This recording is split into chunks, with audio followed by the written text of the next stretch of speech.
When is Skynet? I don't know. Does Charlie know? Always 9 p.m. Saturday on 146.88. Duh.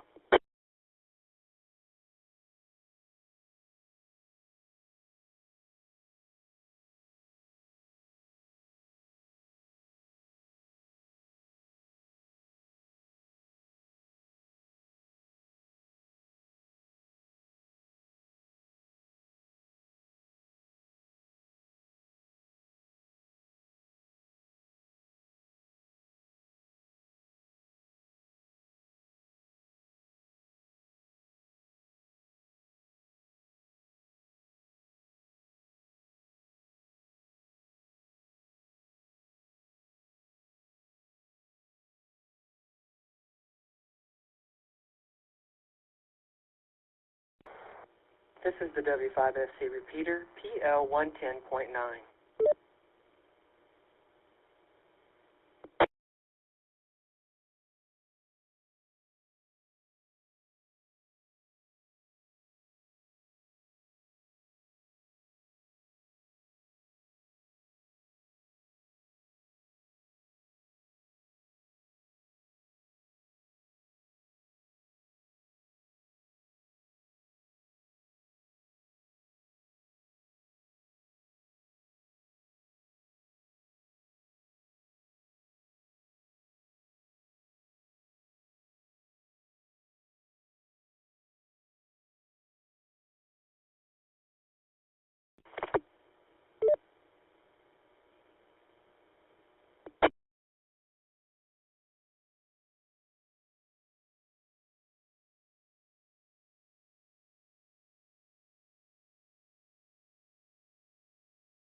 Chairman, I need to make myself very clear. If we uplink now, Skynet will be in control of your military. But you'll be in control of Skynet, right? That is correct, sir. Skynet.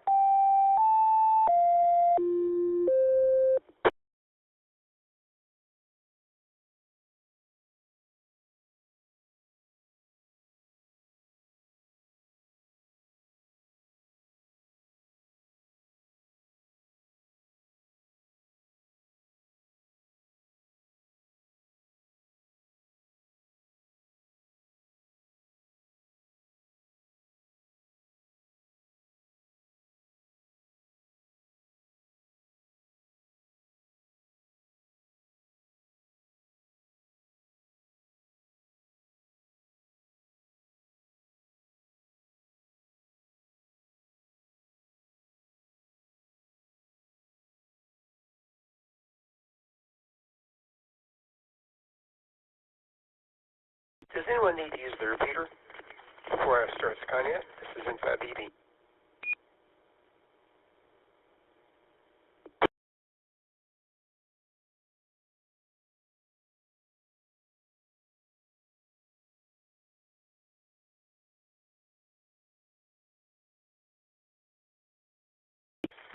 This is IN5EB. My name is Bill, and I'll be your net control station for this session of the Dallas Amateur Radio Club Skynet. Skynet is a weekly net called every Saturday night at 9 p.m. concerning the subject of astronomy. Our purpose is to help amateurs become more familiar with the nighttime and daytime sky, astronomy, and space in general. This net is open to all amateur radio operators interested in this topic. We encourage your participation, your comments, and your suggestions for this net.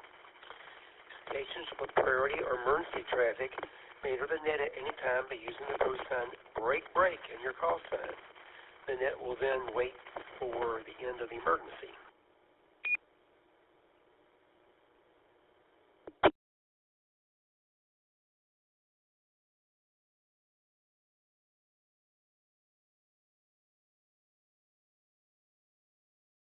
This is a directed net. Please do not transmit without direction from your net control. That would be me. Stations are reminded to identify at the end of your transmissions.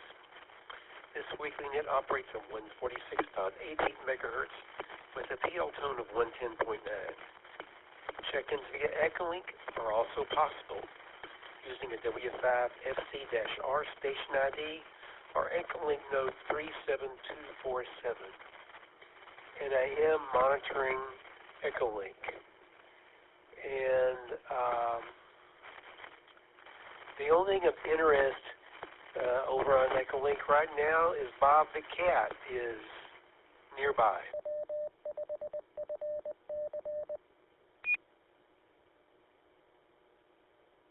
Chaz got booted off of Echolink, but he returned. Okay, tonight's topics, astronomy charts, pictures, and live audio-video links are available online. Go to www.w5fc.org right now for the complete list. Remember to tell others about this popular net. You can check into the net electronically now by going to the club website, w5fc.org. Look for tonight's announcement, which is right up at the top, and click on the hot link to check in.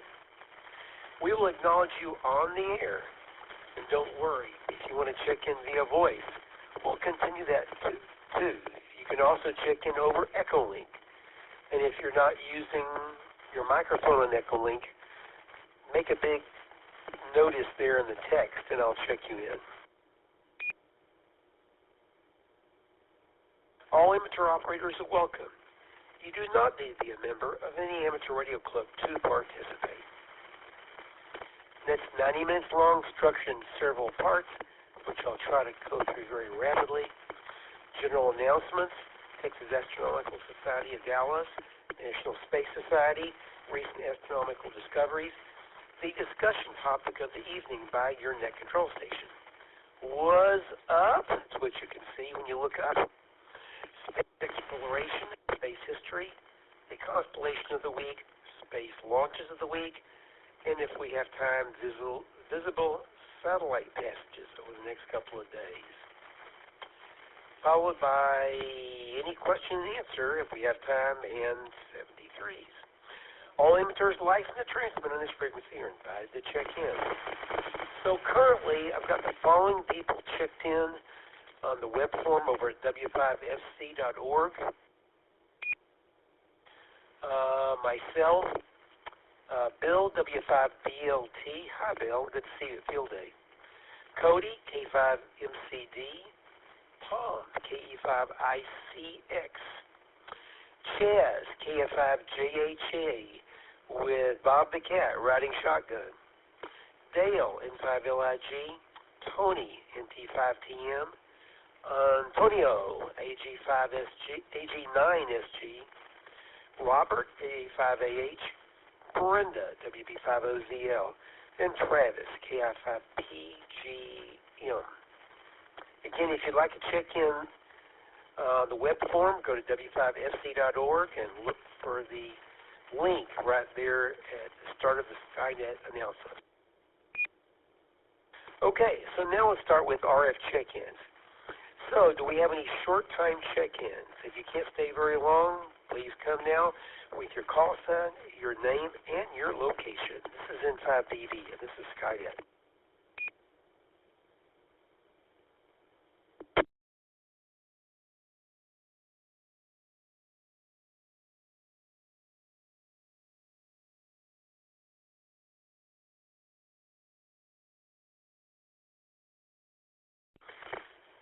Nothing heard.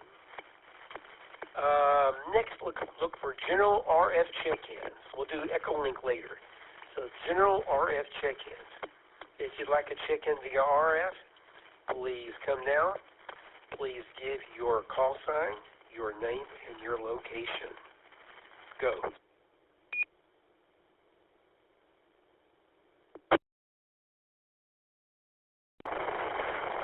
Kilo, Golf, 5, Uniform, Foxtrot, Romeo, Jacob, Farmers Ranch.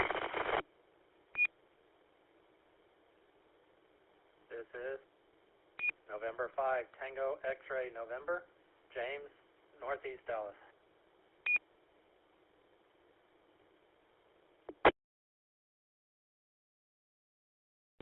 Kilo Juliet 5, Golf Oscar Tango, John in downtown Dallas.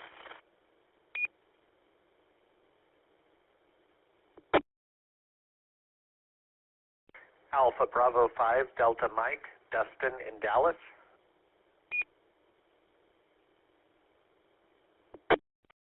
This is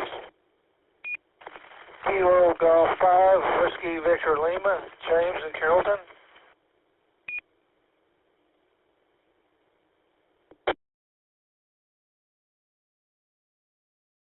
November 2, Victor India Papa, Ken in Las Colinas.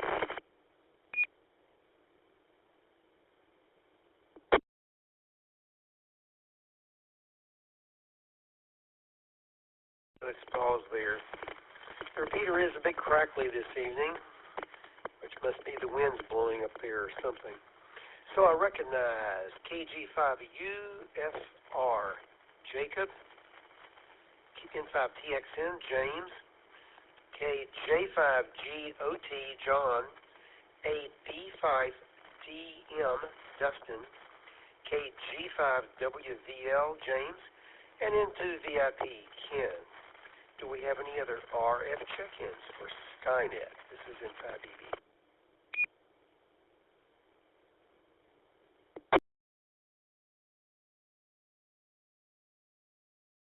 This is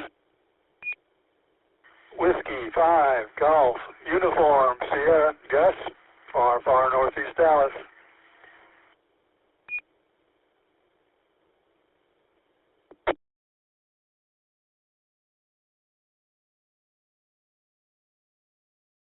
I recognize Gus, W5GUS. Last call for now. Any other RF check-ins?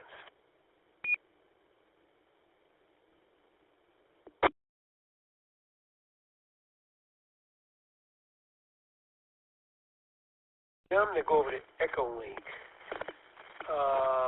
Bill, W5BLT, would you like to check in on voice?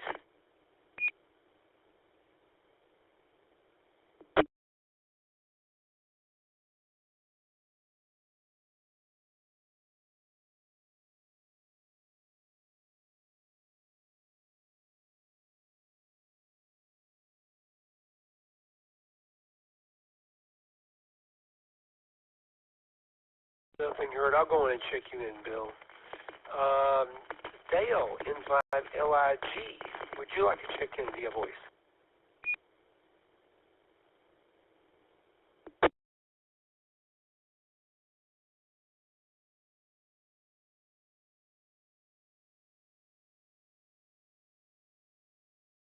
I'll assume you meant to check in, so I'll check you in also, Dale. Clay, N50F, would you like to check in via voice?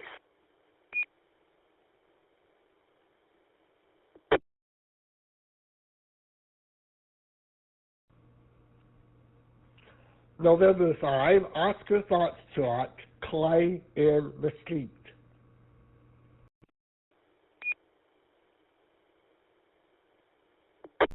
We got you, Clay. Now remember that Dale, N5LIG, is already checked in on the web form. Sorry about that, Dale. Oh, and Bill, W5BLT, did also. So sorry about that, Bill. I'd forgotten you were over there. Okay. Kind of a pain. You've got multiple lists to look at to confirm people. Okay, I think that's everybody. Let's see, KF5JHA is easier. So I think that's everybody. Would anybody like to check in via any mode? If I haven't called your call sign so far, would you like to check in via any mode? If so, please come now with your call sign, your name, and your location. This is N5BD, and this is Skynet. Kilo, India, 5, Juliet, Charlie Mike, KI5, JTM, Thomas, and Euless.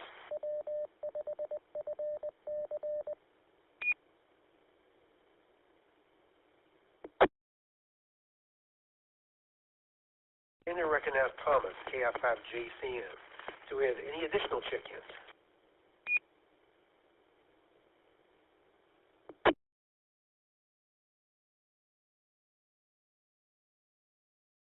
Do we have any general announcements for this evening's event? These could be related to amateur radio, astronomy, space, or something that's of general interest to licensed hams. If so, please come now with your call sign only.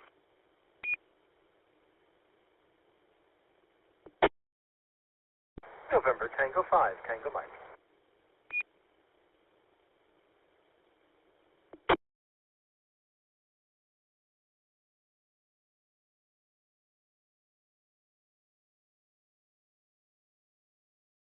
Okay, NT510. Go ahead, Tony.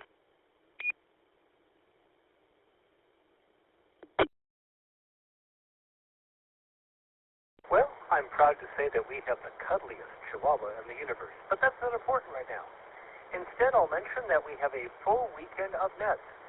We've got an Afterglow movie discussion coming up at 10:30 or 10:35 tonight. We'll be talking about the movie many of us got to watch live at Field Day, Colossus, the Forbin project from 1970. We also, tomorrow night, have a meeting on the air at 7 p.m. and a Racy's training net at 8 p.m. Yes, we go right on into Monday. We have the Ham Fixins net at 7 p.m. local time. What did you cook for Field Day? Or if you didn't cook for Field Day, what did your fellow hams bring that you liked? I'm confident that Net Control will be glad to hear whatever you have to say about Field Day food. Finally, please don't forget that the White Rock Lake Amateur Radio Club will be meeting tomorrow morning at 11 a.m. for brunch at VFW Post 6796. That's the one on Garland Road behind the Sonic.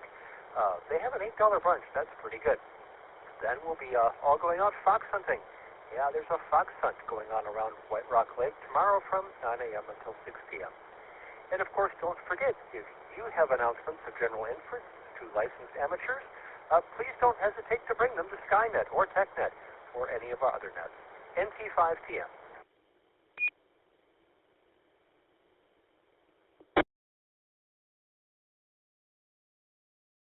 Okay, thank you, Tony.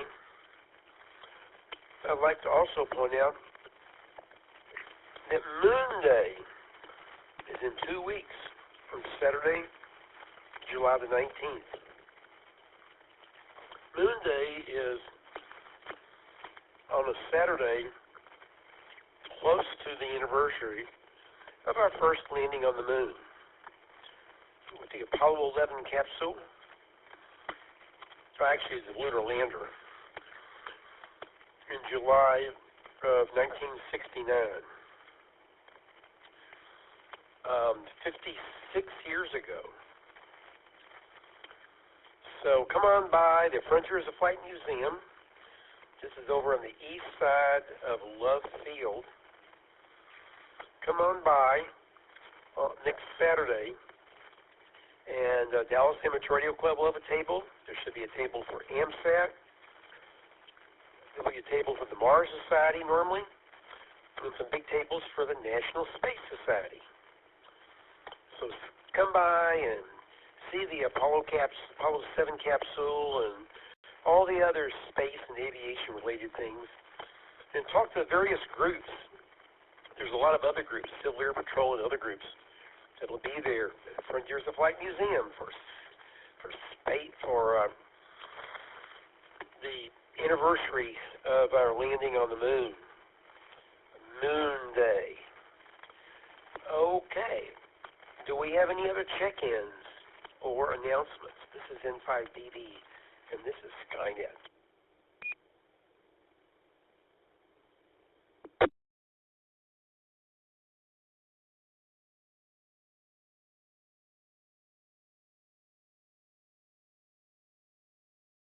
Okay, next, AMSAT nets, amateur satellite information.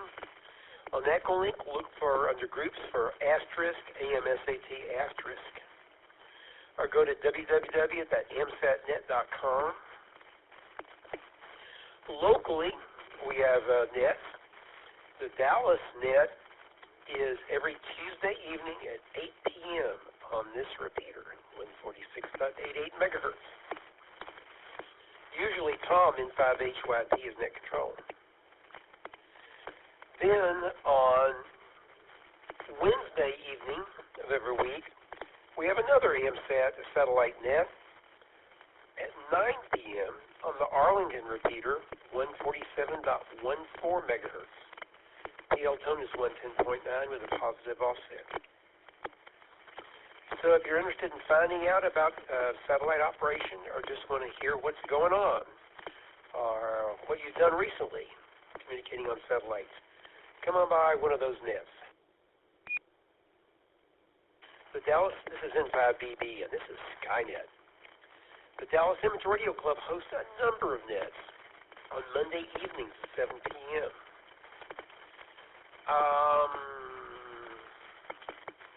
Let's see, this is the first one, so we should have Ham Fixings net on Monday. I think that's right. Hold on.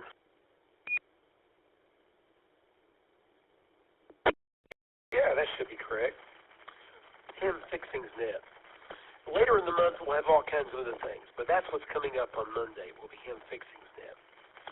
Then, next Saturday evening, we have TechNet on this repeater starting at 7 p.m. This is news and all things related to technical things in amateur radio and information. And then at 9 p.m. next Saturday on this repeater, we have Skynet, which you're listening to now, which continues until 10:30 p.m. At 10:30 p.m., we will have the Afterglow net, where we talk about a science fiction movie or related. Some are good, some are bad. Some are very, very bad. Only a very few are very, very good. On the first and third Sundays of the month, we have the Dallas Amateur Radio Club meeting on the air. So that will be going on tomorrow evening at 7 p.m. on this repeater. At 8 p.m. tomorrow evening, we'll have the Dallas Races Training Net. Then, every week, every night, at 6:30 p.m., we have the National Traffic System Training Net at 6:30 p.m. on this repeater. And then we have another traffic net at 9:30 p.m. on the Irving 146.72 megahertz repeater. Anybody's looking to check in on any or all of these nets, the only net that's restricted is the RACES net. You must be a RACES member to check in. But all the rest of them, anyone can check in. Just listen, always listen, to make sure you're checking in at the right time. Tonight we have an Afterglow movie. The movie was played at Field Day, Dallas Amateur Radio Club Field Day, last Saturday evening at 10:30 p.m. But for the benefit of everybody, if you weren't there, Tom, KE5ICX, can you read your extremely accurate description of the net? You know, Tom takes very careful notes. Go ahead, Tom, KE5ICX, N5BB. What's about this Colossus thing?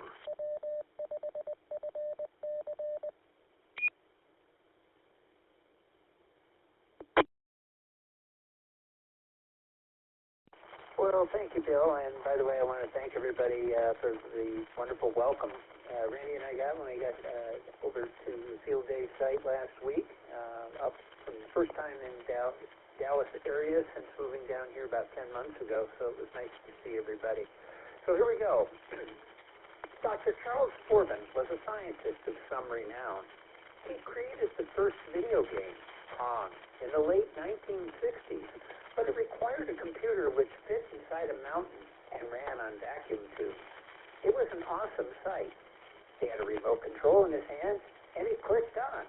Literally, it clicked on. And an important, slender little control wire snaked its way into the mountain complex. Unfortunately, Pong was way more than Forbin had bargained for. As the game flickered on his 1966 RCA console TV, two things were evident. One, the resolution was so bad it was hard to figure out just what he saw on the screen. And two, apparently, Pong had become self-aware and wanted to blow up Disneyland. Before Forbin could turn the device off using his remote control, the little plastic hair-thin control wire got ripped out of the console when the Secretary of Defense tripped over said crappy control wire. Now, there was no off button for Pong, who had now renamed himself Colossus. Join us tonight at 10:30 p.m. for 1970's AI Gone Horribly Wrong, or is that Horribly Pong? That's it, Bill. Back to you, KE5ICX.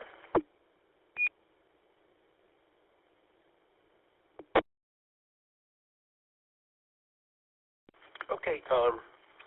It is embarrassing when your high technology devices can be turned on easily, but they're hard to turn off.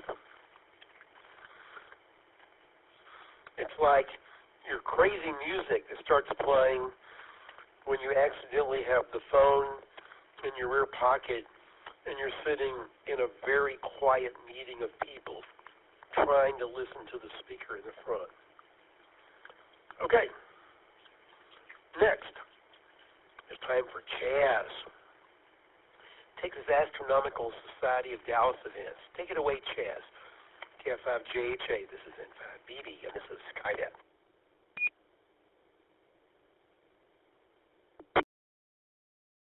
Thank you, Bill. Fortunately, Bob the cat is pretending to sleep on the couch. Well, maybe a cat nap, I don't know. On July the 25th is the next Texas Astronomical Society of Dallas club meeting. The meeting will be held at 7:30 p.m. in person at the University of Texas at Dallas, and there's also a Zoom component. The featured speaker will be Dr. Stella Ostner from UT Austin. Her topic's going to be AI data analysis. That should be interesting.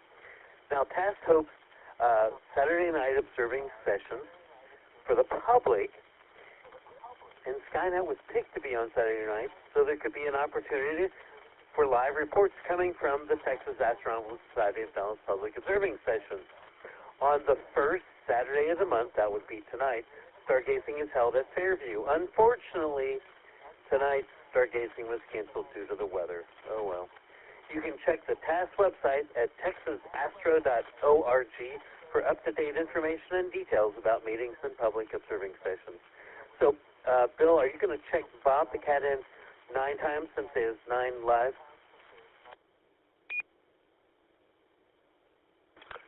Sure. Be glad to.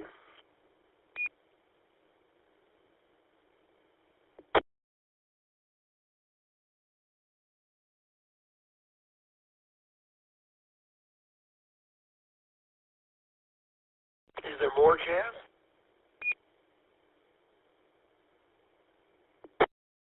I'm through for the moment. We'll do What's Up in a few minutes. KF5JHA.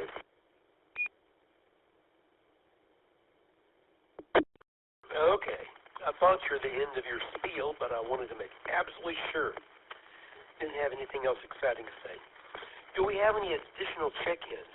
First, I'd like to acknowledge, I can't remember if I acknowledged you earlier, Travis, KF5PGM, and now I see Virginia in V5F.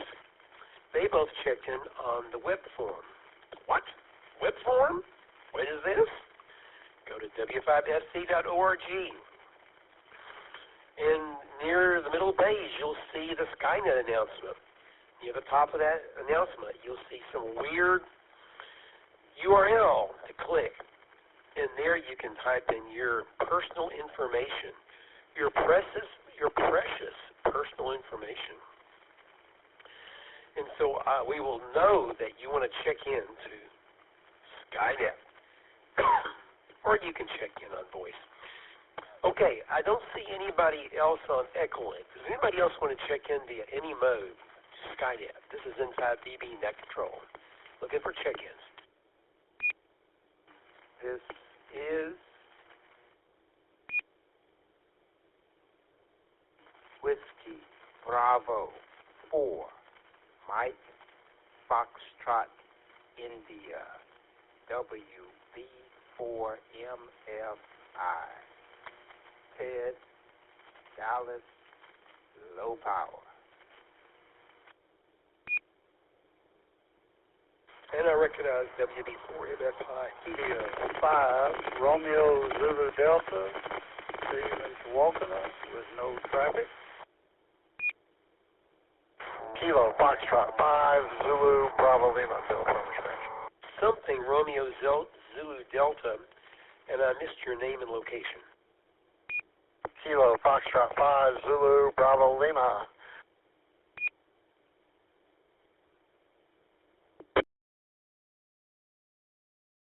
This is KI5 RZD. We are in Mahia, Texas. Okay, and what was your name? And the name is Steve. We got you, Steve. KF5RZD in Mahia. And KF5ZBL, Bill. Does anybody else want to check into Skynet? This is Inside DB Net Control.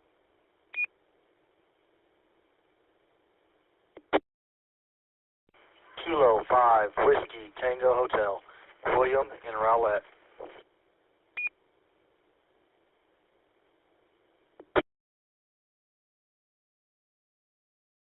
And I recognize K5WTH. Hello, William. Anybody else?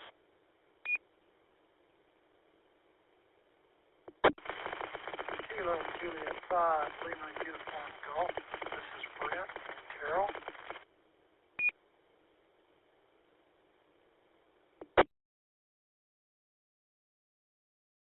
Okay, Brett, give me the first part you're calling in.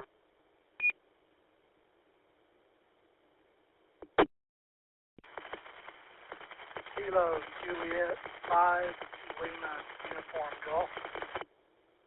We got it, Brett. KJ5LUG, Brett and Terrell. Do we have any other check-ins to Skynet? This is Inside DB Net Control.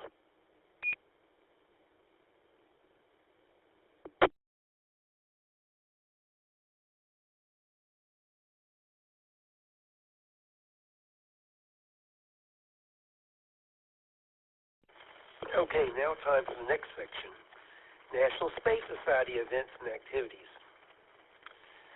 My name is Bill.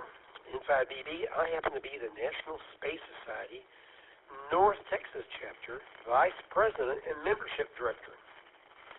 You can reach me at space@byrom.net, space@byrom.net.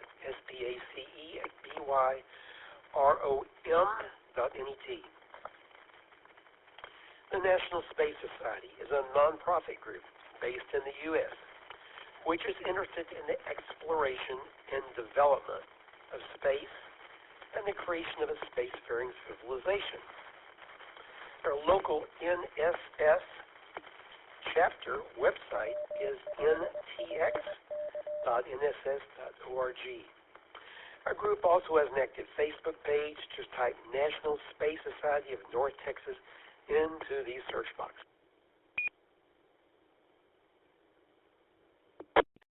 On the last Friday evening of each month at 6 to 8 p.m., the National Space Society North Texas Chapter sponsors a social event called Space Rendezvous. Location is Cheddar's Restaurant, 700 West Highway 635 in Irving. This is a little bit east of MacArthur on the service road of Highway 635 in North Irving. Anyone is welcome to attend and discuss human activities in space with us. No membership in any group is required. 8 people attended the June 27th Space Rendezvous event a week ago. The next Space Rendezvous will be held on Friday evening, July the 25th. It's always on the last Friday evening of the month. The North Texas chapter of the National Space Society meets at 3:30 p.m. on the second Sunday afternoon of each month. The meeting location is Spring Creek Barbecue on the southwest corner of Highway 183 and Beltline Road in Irving. The next chapter meeting will be on July the 13th, which is a week after tomorrow. The speaker should be Neil Lockman, the CEO of Titan's Space Industries. They invest in all kinds of different space-related goings-on. Our meetings are also available virtually over WebEx. Contact Bill in 5BB if you'd like to attend. On Saturday, July the 19th, that's 2 weeks from today, the National Space Society North Texas chapter will participate in the Moon Day event at the Frontiers of Flight Museum in Dallas. As I mentioned earlier, the Dallas Amateur Radio Club, AMSAT, Mars Society, Civil Air Patrol, and a number of other groups will also be there. If you have any questions, excuse me, got a frog in my throat. If you have any questions about the National Space Society, please contact Bill in 5BB at his QRZ listed email address or at space@byrom.net. Do we have any additional check-ins? This is Skynet in 5BB Net Control.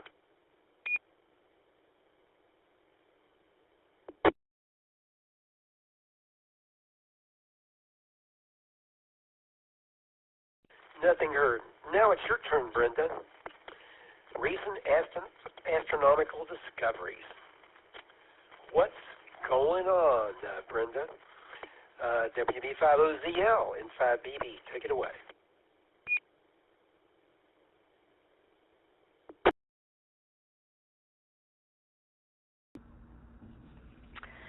Thank you. This is an article from Science.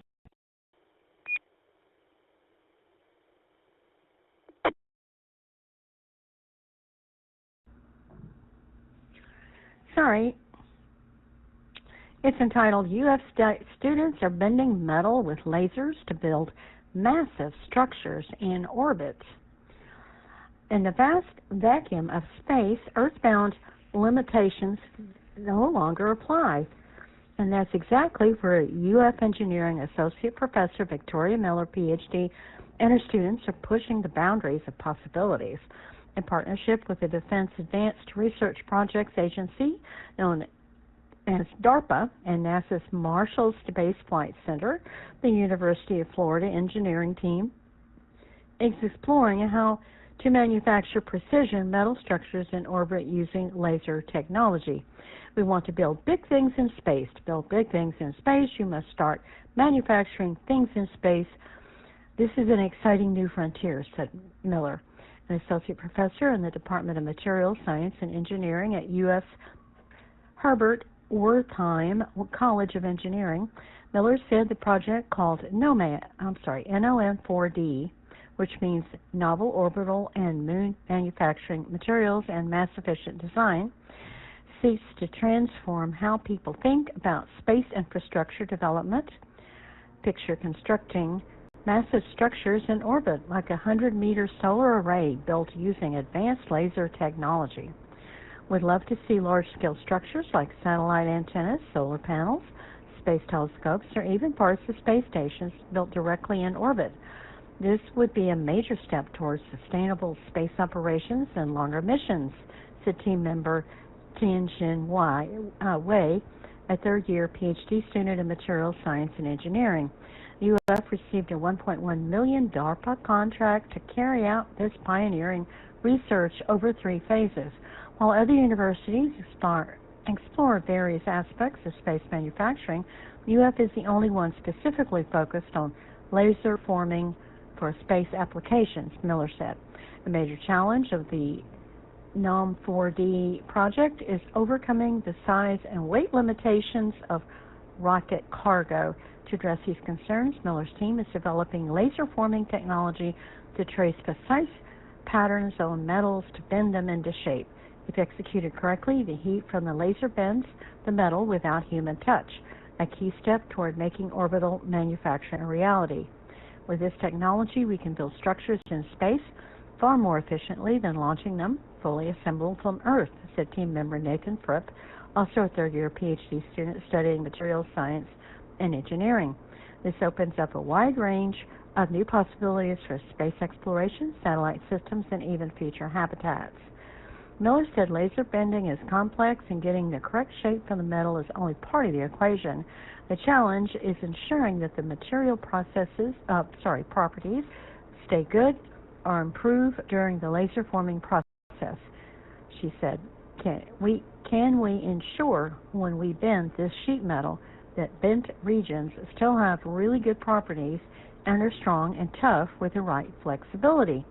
To analyze materials, Miller students are running controlled tests on aluminum, ceramics, and stainless steel, assessing how variables like laser input, heat, and gravity affect how materials bend and behave. We run many controlled tests and collect detailed data on how different metals respond to laser energy, how much they bend, how much they heat up, how the heat affects them, and more. We have also developed models to predict the temperature and the amount of bending based on the material properties and laser energy input, said Wei. We continuously learn from both modeling and experiments to deepen our understanding of the process. The research started in 2021, and it has, let me reset.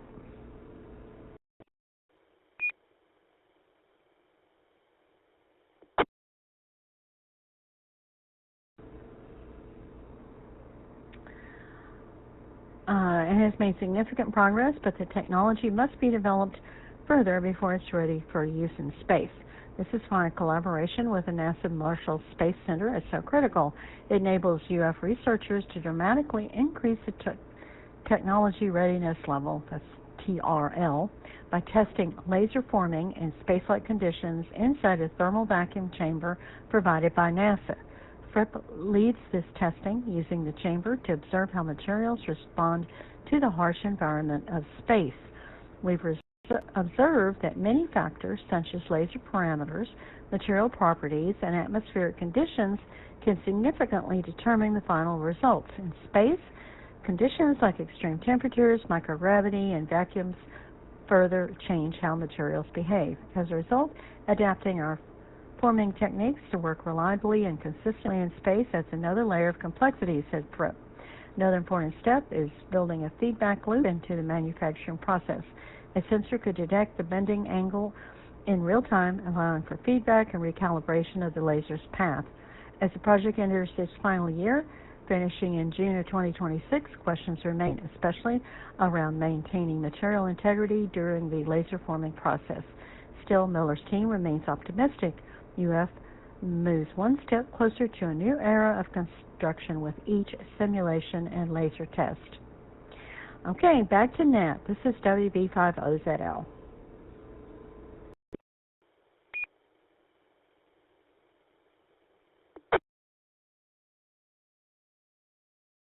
Thank you, Brenda. Yes. Building structure in space is getting a lot of interest. Last meeting of the National Space Society local chapter, we discussed welding in space with a professor at UT Dallas. Okay, do we have any additional check-ins? This is Skynet inside BB Net Control.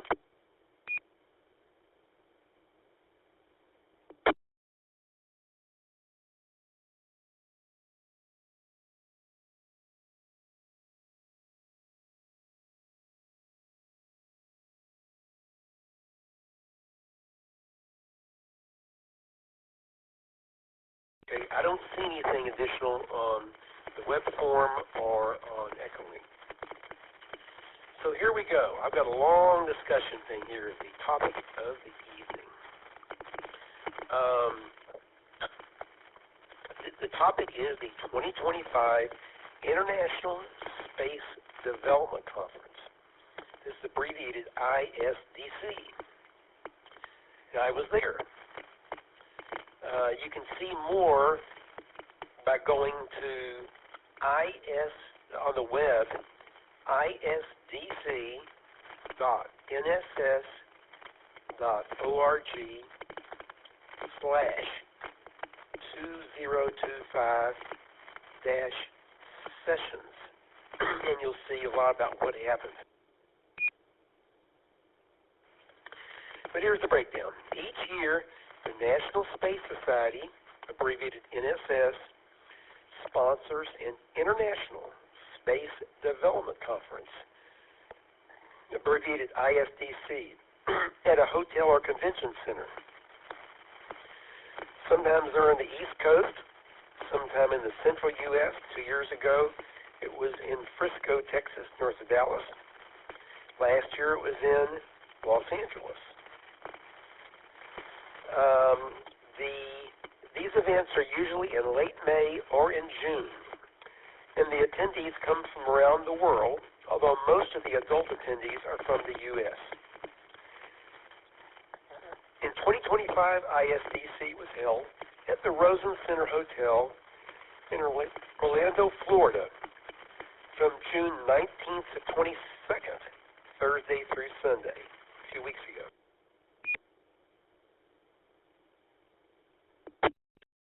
Before I get into the meat of it, I'd like to talk about an offshoot from this meeting, a very nice documentary film, The Eagle Obsession, was shown several times at the conference by the writer and director, Jeffrey Morris.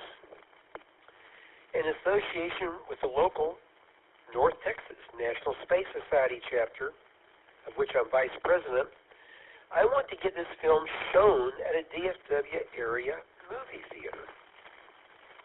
So I'm looking to get interest from you. That's right, you. If you have any interest in Space 1999, if you remember that from the 70s, or if you've seen it later,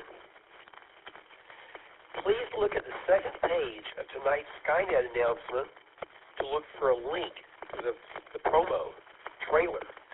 The trailer is only about 12 minutes long, but the full movie is a full feature-length movie, and it's very high quality. This is not some little cheap thing.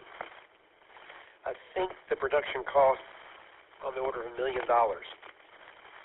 You can also view the trailer by going to the following link, eagledocumentary.com. That's eagledocumentary.com.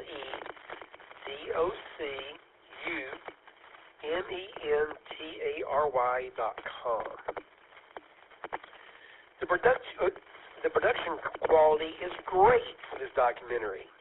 about the interest people still have in the British TV series Space 1999,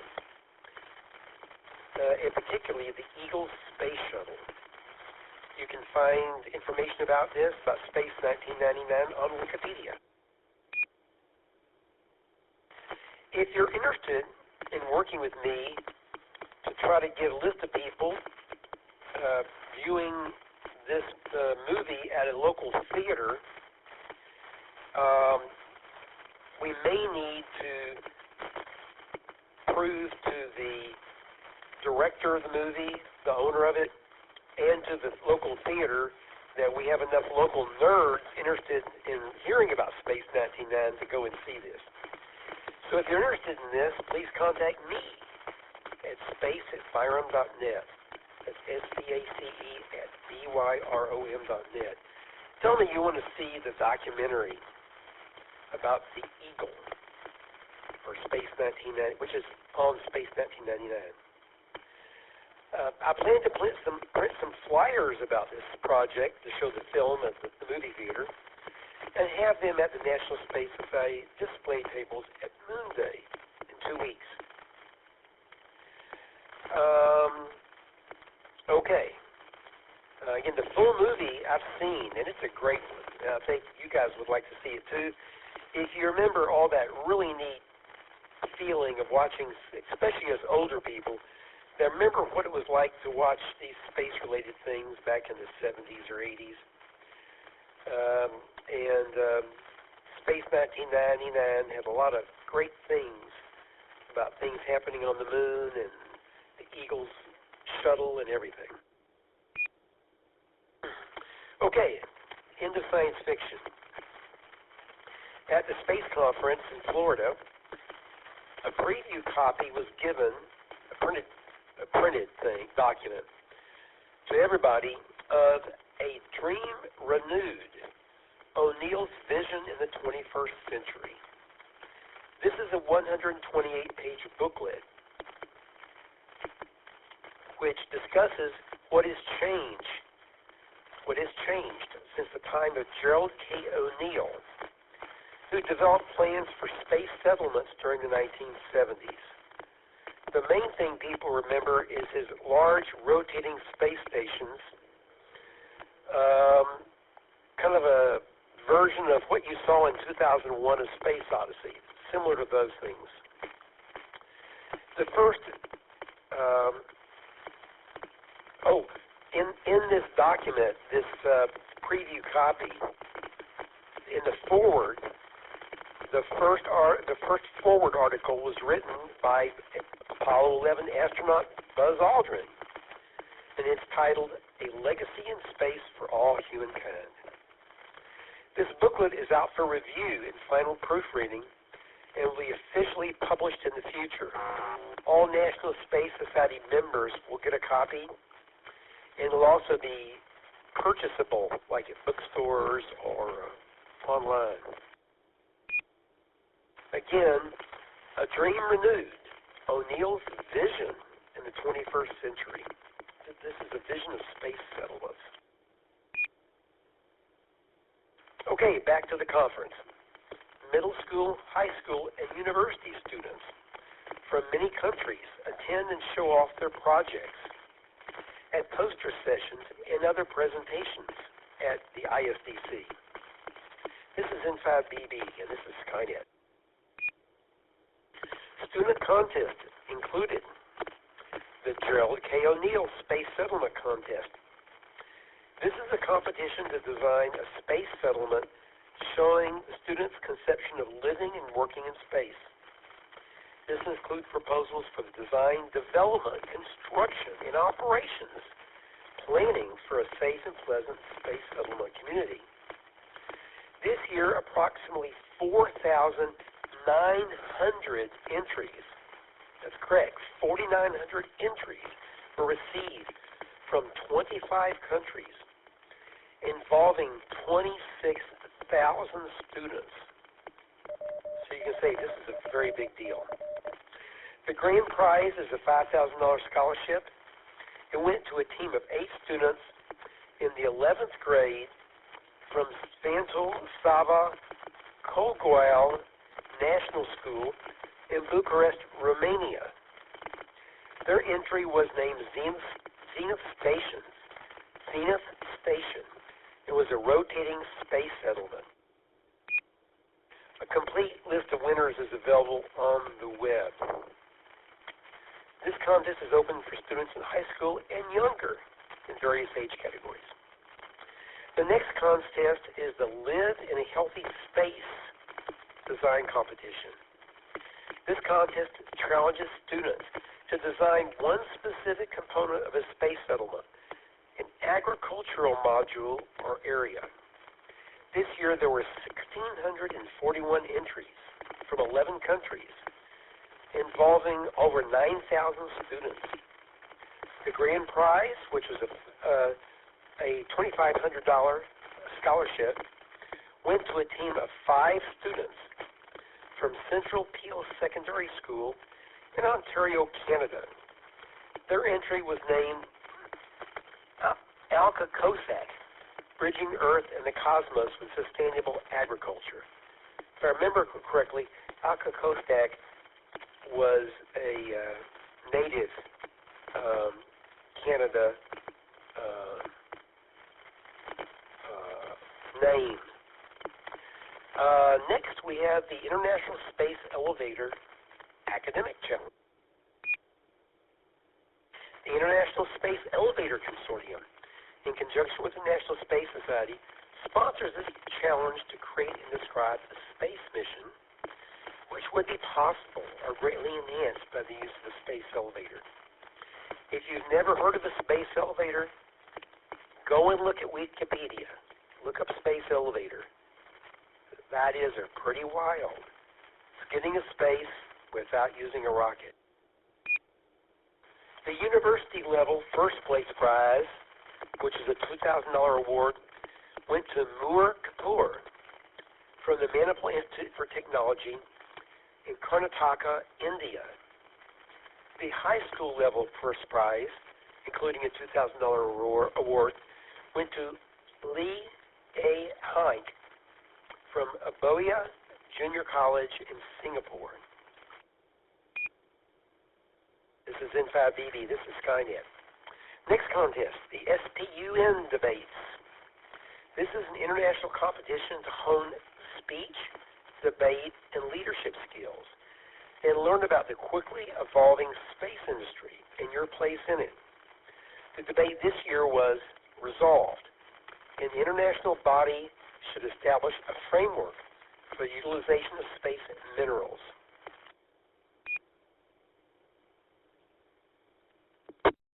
This is N5BB, Skynet. A number of awards are presented at each ISDC. This year, these awards included the following. The Werner von Braun Award.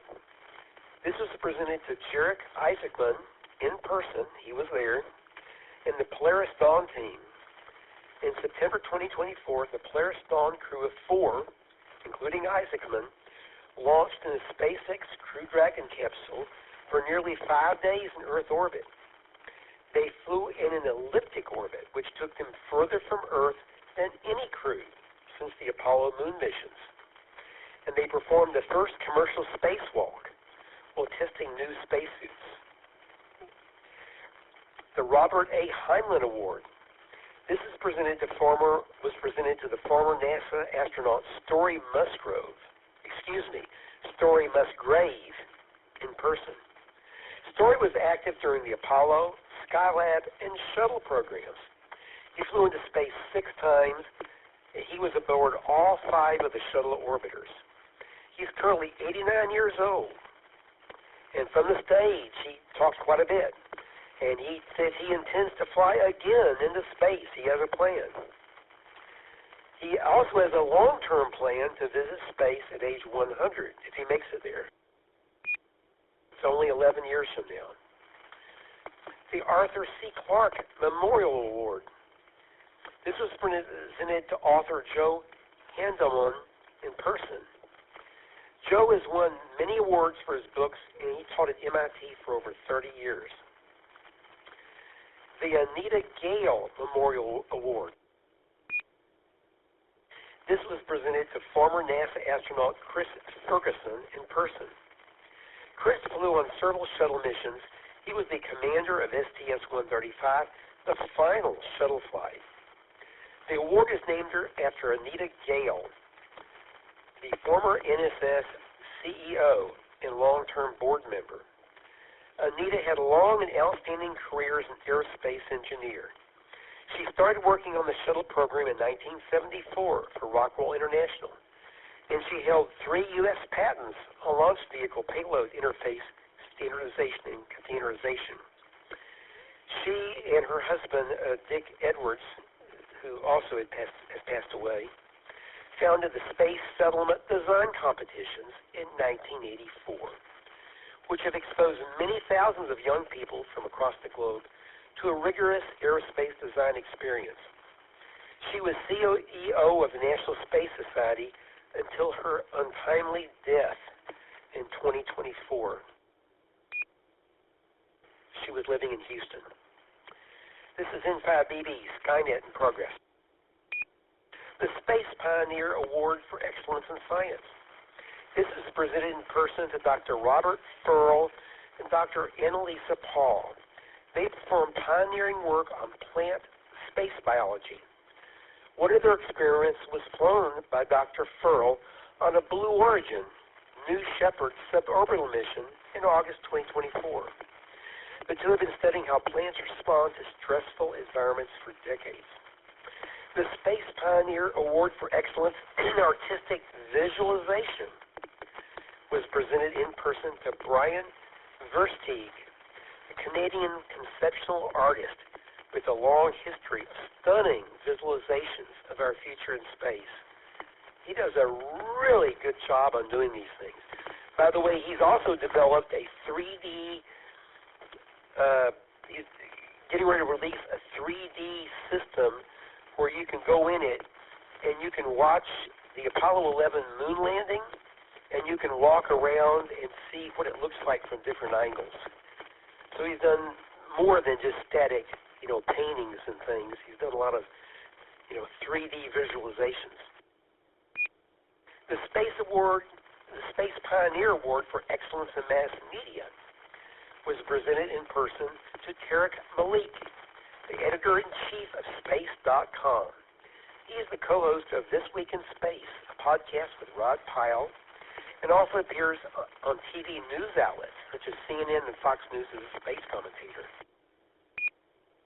The Roseblatt Space Settlement in Her Lifetime Prize Business Plan Competition was presented to a business, I forget which one, with their plan for a space-related business.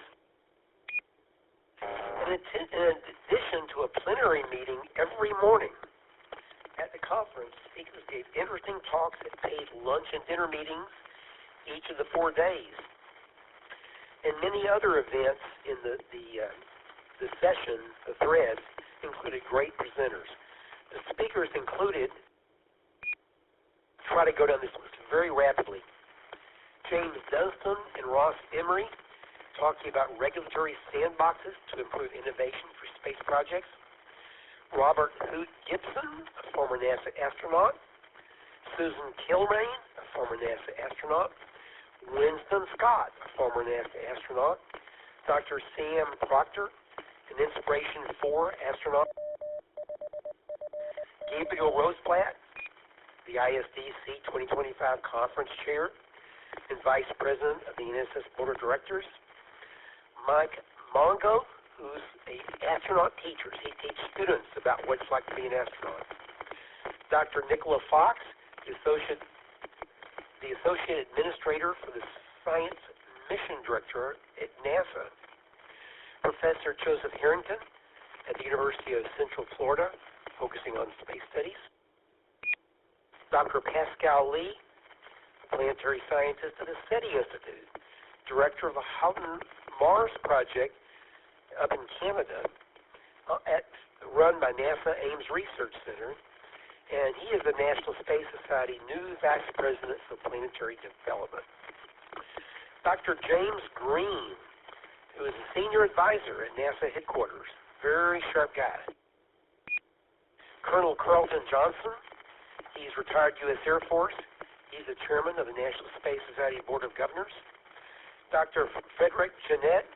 He's the founder and executive director of Expanding Frontiers, the National Space Society Vice President of Technology and Martine Roseblatt. Martine is the chairman and CEO of United Therapeutics, a biotech firm, and the co-founder of SiriusXM. This is N5BB. This is Skynet. Rod Pyle, the space author and journalist, editor-in-chief of Ad Astra magazine. Dr. Andrew Alden. You recognize that last name? He's the son of Buzz Aldrin, one of the first people to land on the moon. He's the executive director of space programs at Embry-Riddle Worldwide University. Tony Andronelli, a former NASA astronaut.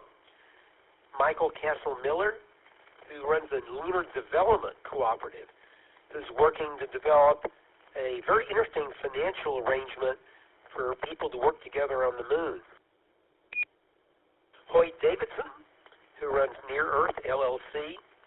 Dr. Philip Metzger, a planetary scientist, University of Central Florida. Dr. Richard Jirosek, the observatory director of the University of Central Florida. Dr. Audrey Martin at the University of Central Florida. And Professor Joseph Harrington, University of Central Florida, and Dr. Sean Marshall, planetary science with the Arecibo Observatory and the University of Central Florida, and Dr. Daniel Britt at the University of Central Florida. Obviously, a lot of people there from University of Central Florida, which is a big space group. This is N5BB. This is Skynet. KI5 JCM question. Yes, go ahead. Okay, two things on the awards. What are the criteria for the Robert Anson Heinlein Award? The absolutely one of my all-time favorite authors. And on the space elevator, last I heard a couple of years ago, it was a private team had done something really cool with graphite nanotubes and thought they were very close to meeting material standards. Do you know where that's made? Interesting questions, but I don't have time or the knowledge to answer either one of them. So those should be visible online, probably the National Space Society website, but I don't know the answers. So if you don't mind, I'm running late, so I need to zip through this. Other people who are speaking there were Nancy Wolfson. She is a planetary defense program with the AIAA. And Kamisha Simmons. She's a local, a Dallas lawyer with the National Space Society locally. She spoke at various forums there about space law. Real quickly, I'm nearly finished. There were many sessions this year. These are threads where you can listen to all kinds of things about topics. Here are some of the topics. Mars, the moon, many roads to space, living in space, launchpad talks, interplanetary infrastructure, planetary defense, rising stars, in other words, how to get started in the space business in general, space elevators, space for all, everybody going to space, space health, space history, space settlement, space-based solar power, spaceports, space ambassadors.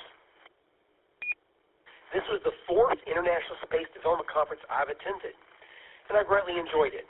I purchased one book signed in person by the author at the conference, The Big Book of Mars by Mark Hartman. It's neat. It's got a lot of really interesting history about how we originally thought about Mars, like Percival Lowell and all kinds of things. At least 10 local North Texas National Space Society chapter members were at the conference. And our chapter won the National Space Society Chapter of Excellence Award for our activities last year. The next ISDC in 2026 will be held June 4th to 7th in McLean, Virginia, not far from Washington, D.C. You can find out more at isdc.iss.org. Okay, that's all. And again, I'm sorry I couldn't answer your question. We don't have time, and I don't know the answers. If you email me space@byram.net, I can probably discover the answers and get right back with you. So I'm not trying to evade them. I just don't have time. Okay, do we have any other check-ins to Skynet? This is N5DB. Next roll. This is Kilo Golf 5, Echo India Uniform, David, St. Paul, Texas.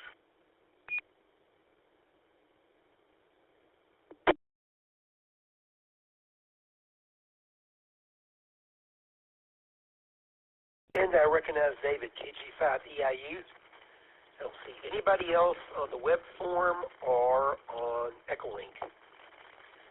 So again, you have any questions about this topic or any others tonight, give me an email, space@byram.net, or my email address on QRZ. Either one works. Okay, next, it's time for Chaz again. Chaz, what's up? N5BB.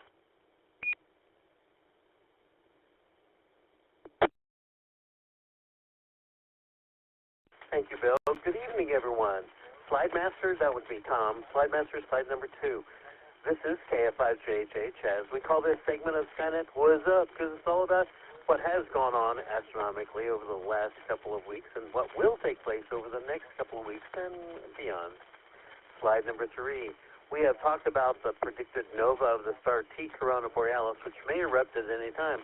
It should have erupted a year ago. It is currently at a brightness around 10th magnitude. I checked that yesterday. And it's much too faint to be able to see with just your 2 eyes. But when it goes nova, T Corona Borealis could become as bright as the North Star, which is 2nd magnitude. I can see the North Star from my very light-polluted location here in Mesquite with just my 2 eyes. Slide Master, slide number 4. Now this image, the sun was taken on Thursday, July the 2nd at spaceweather.com. That's where I grabbed the image from. The large sunspot complexes on the sun at times are so large that you could just use your solar eclipse glasses to see them. Now the sun is at its 11-year solar maximum. We may have passed it. We might not have passed it yet. We're not quite sure when the solar maximum will occur until after it happens. Now, I talked about the solar cycle about 3-4 months ago on Skynet. Slide Master, slide number 5.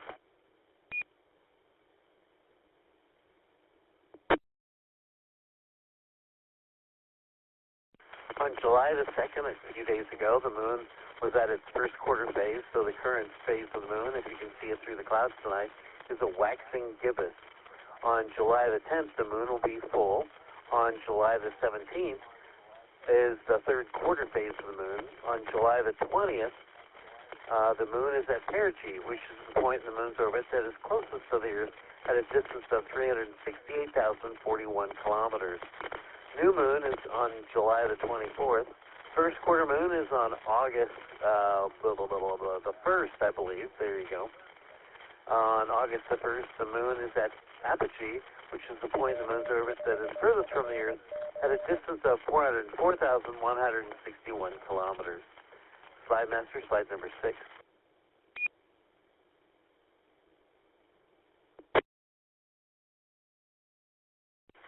So on July the 7th, this is a marathon of different events that will happen over the next couple of weeks.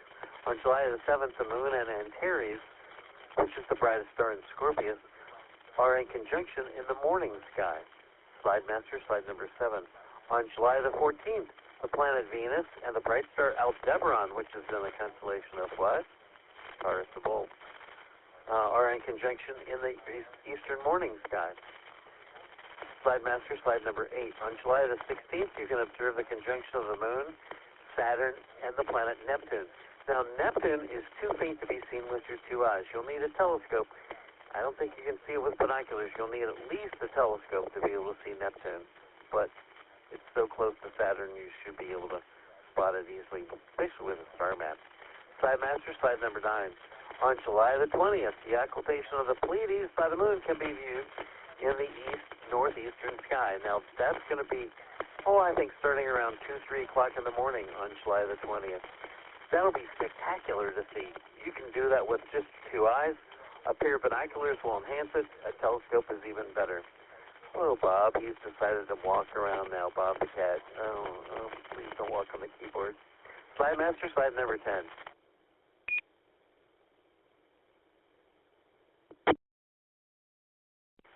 On July the 21st, observing the conjunction of the moon and the planet Venus can be done in the east-northeastern sky. Now, what's interesting is on July the 22nd, just the next morning, the conjunction of the moon and Jupiter and Venus are visible. The moon's sort of in between Jupiter and Venus in the east-northeastern sky. And on slide master slide number 12, on July the 23rd, there's a conjunction of the moon and Jupiter in the east-northeastern sky. So, three mornings in a row. It would be an awesome thing to go out and take a look at each one of the mornings. This is KF5JJ, and this is Skynet. Slide master, slide number 13.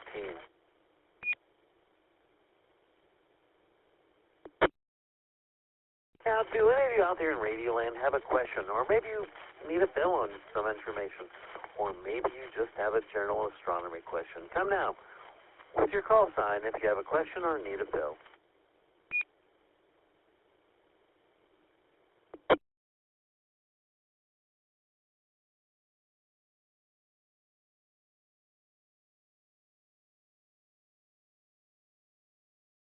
It's a quiet night in Radioland. Slide master, slide number 14. So as the moon wanes in a week, so do these words for this segment of Skynet. Stay safe, keep well, pray for our world. It's the only one where humans live right now until next time. Actually, I'll be doing maybe a segment on Skynet in a few minutes. We'll see if we've got enough time. Keep looking up so you know what's up. And this is KF5JJ. This is Skynet, transmitting on W5FC repeater at 146.88 megahertz. Back to our net control. Bill, it's back to you. Very good. Thank you, Chaz. This is N5B. This is Skynet. Do we have any other check-ins?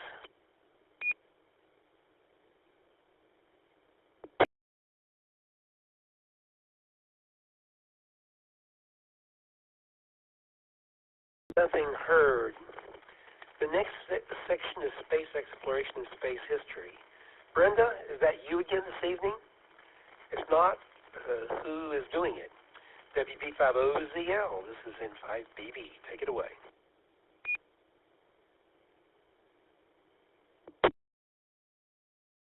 W5GUS is up tonight. Okay, Gus, I forgot. You're not listed in here on the script. Your name isn't in here, and I totally forgot. I apologize. Take it away, Gus, W5GUS and 5BB. Okay, thank you, Bill. W5GUS here.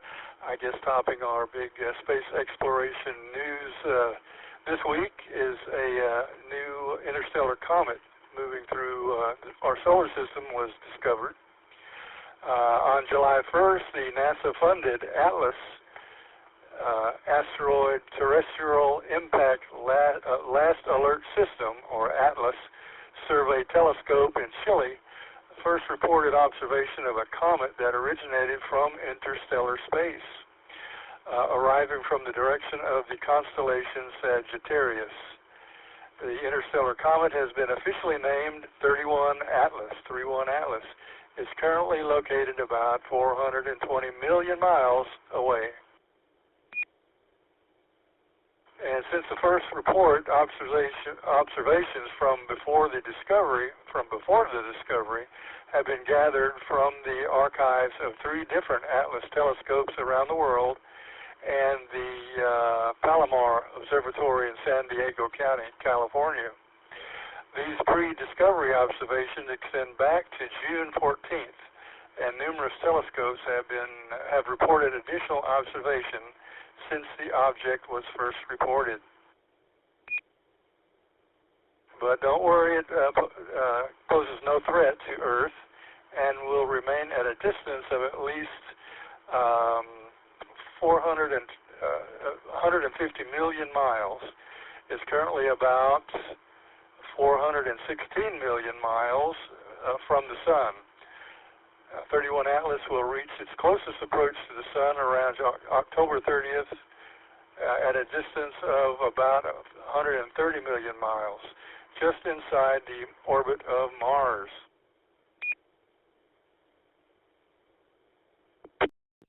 The interstellar comet's size and physical properties are being investigated by astronomers around the world.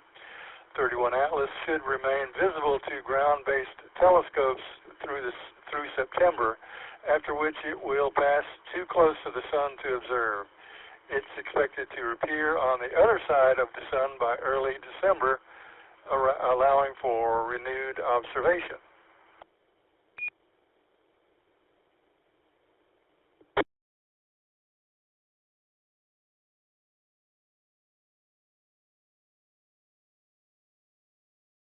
Okay, next is next discovery, high-velocity molecular clouds in M83 provide a new insight into how galaxies evolve. Okay, a new result from the molecular gas survey in the southern Pinwheel galaxy, M83, using a ALMA array telescope reveals that a discovery of 10 high-velocity clouds composed of molecular gas moving at velocities significantly different from M83's overall rotation, an indication that the influx of these gases, which help to form stars, are from outside of the galaxy. Galaxies are primarily composed of stars and gas, with gas serving as the material for forming new stars. Through this process of formation, galaxies evolve by converting gas into stars. It's estimated that without a supply of gas from external sources, the existing gas in any galaxy would be consumed within about 1 billion years and star formation would cease. The team's finding on the molecular composition of M83 provides new insight into how galaxies may evolve over millions and billions of years. The team says the galaxy resembles our own Milky Way, therefore findings there may also provide clues to star formation and galaxy evolution in the Milky Way. We analyzed high-sensitivity molecular gas emission data obtained by ALMA. This led to the discovery of 10 high-velocity clouds composed unusually of molecular gas. They also said that they suggested two main scenarios for this existence of these molecular gas clouds. One is that they are gas clouds directly accredited from outside the galaxy, and the other is that they are gas ejected by supernova explosions within the galaxy that later fall back into gravity, due to gravity. And even if they were accelerated by supernova explosions, their kinetic energies are too high to be explained by a single event. These features strongly suggest that many of the observed high-velocity clouds must be flowing into M83 from external sources. And this study provides the first systematic investigation of high-velocity molecular clouds in nearby galaxies. Okay, let's move into space-related birthdays.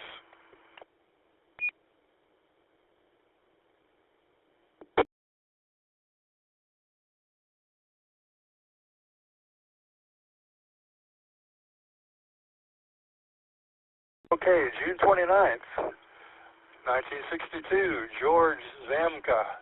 He was on STS-120 and STS-130.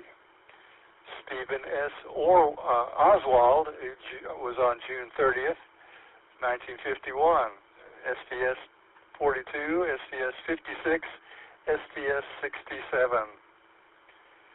And moved to July 1st, Ed Liu. July 1st, 1963, STS-84, STS-106, and Soyuz TMA-2 Expedition 7. Then on July 2nd, 1959, Wendy B. Lawrence, it was STS-67, STS-86, STS-91, and STS-114.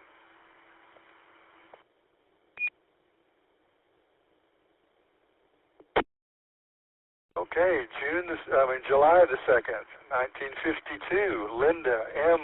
Goodwin, STS-37, STS-59, STS-76, STS-108.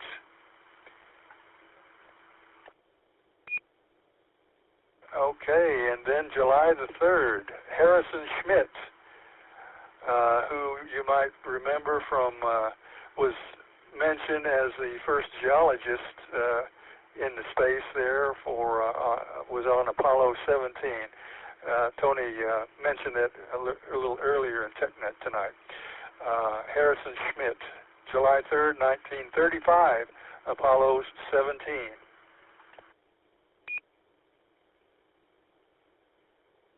Okay, then July 3rd, 1943, Norman Thagard, STS-7, STS-51, STS-30, STS-42, Soyuz, TM-21, Mir-18, and STS-71. Quite a busy guy. Okay, July 4th, Richard Garrett, 1961, July 4th, Soyuz, TMA-13, TMA-12. And July 5th, Terrence T. Hendricks, July 5th, 1952, STS-44, STS-55, STS-70, and STS-78. Pretty short week, and we'll move on to space history. Pretty short week in space history items. The only one mentioned here is the shuttle Atlantis on mission STS-71. This is June 29th, 1995. Shuttle Atlantis, mission STS-71 made the first of 9 dockings with the Mir space station. Russia, the U.S., and 4 other partners gained a tremendous amount of experience during shuttle Mir combination, and this has been the foundation of the incredible success of the International Space Station since then. And that is it for this week's space history and birthdays. So back to net, W5GUS. Okay, Chaz, thank you very much. Do we have any additional check-ins? This is M5BB, and this is Skynet.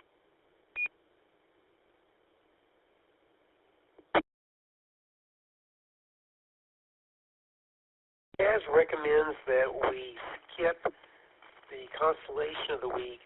Chaz, you want to throw out a few jokes just so we don't get bored?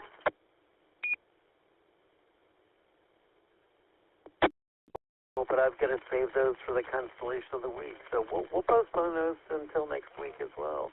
I could do a cat joke, but Bob might not like it. He's awake now. He's trying to wander over the keyboard. Oh, please don't do that. All right. This is KF5JH. Okay. I already made one. If we have a catastrophic nova, we know that Bob the cat was involved. Okay, next we are going to talk about space launches of the week. Tom, K5ICX, you got some exciting space launches coming up? This is M5BB.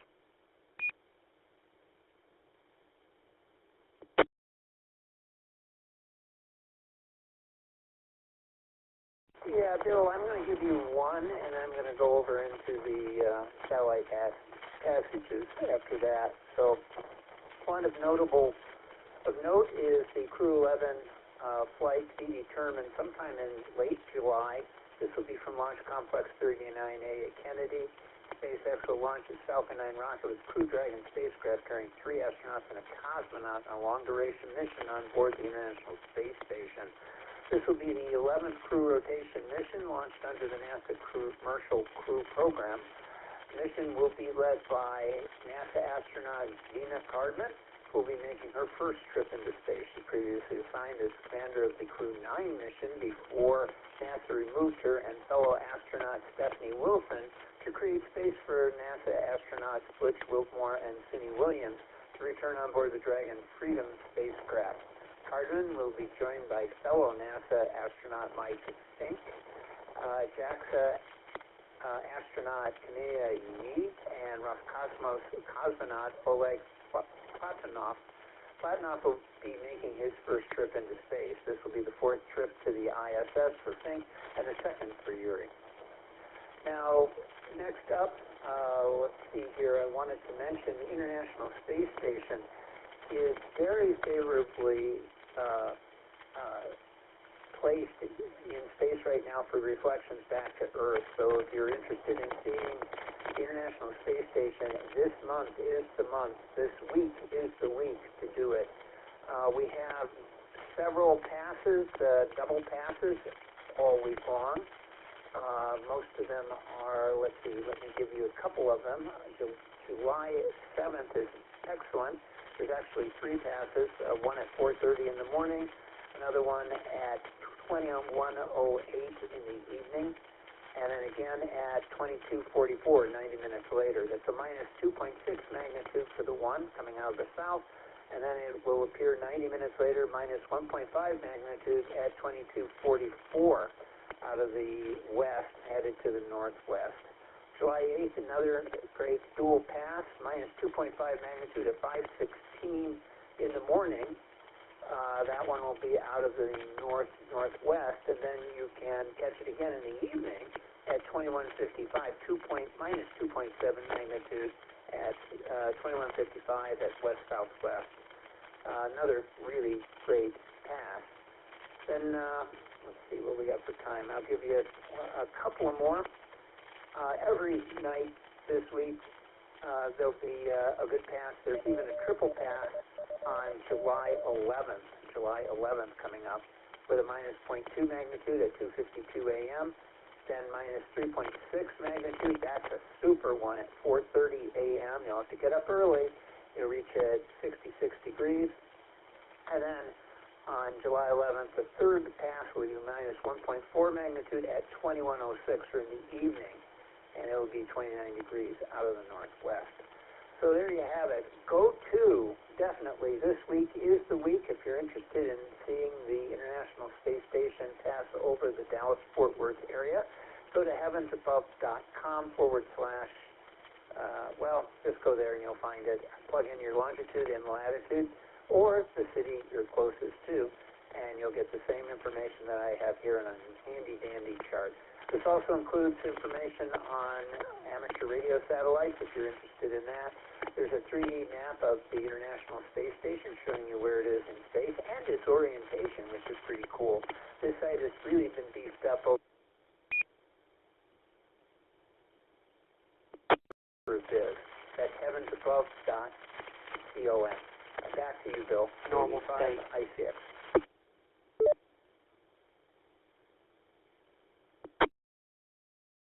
Okay, Tom.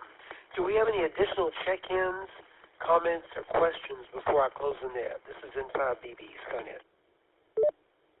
Afterglow Movie Net, Saturday, 10:30 p.m., W5FC.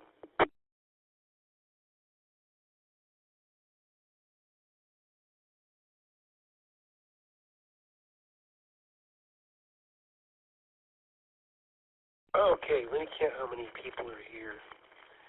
I got, let's see, 12 plus 17.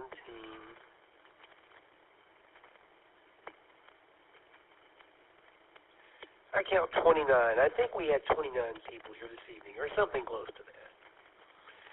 Let me find the end of the script. I'm completely operational, and all my circuits are functioning. Thanks to all who checked in this evening.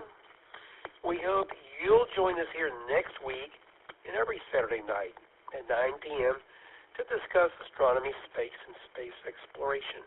On this net, the sky is never the limit. We're always looking for net control stations for this and all the other DARC nets. If you're interested, send an email to nets@w5fc.org. You can follow topics and discussion about this net by going to w5fc.org at the conclusion of this net and read all the links. Until next Saturday night, this is N5BB Bill. I'm closing the net at 10:30 p.m. local time, right on time. We're turning the repeater to normal amateur use. Skynet's coming up in a few minutes. Tell us about it, Tom. K5ICX, this is N5BB 73. Enjoy the evening discovering the universe. N5BB clear.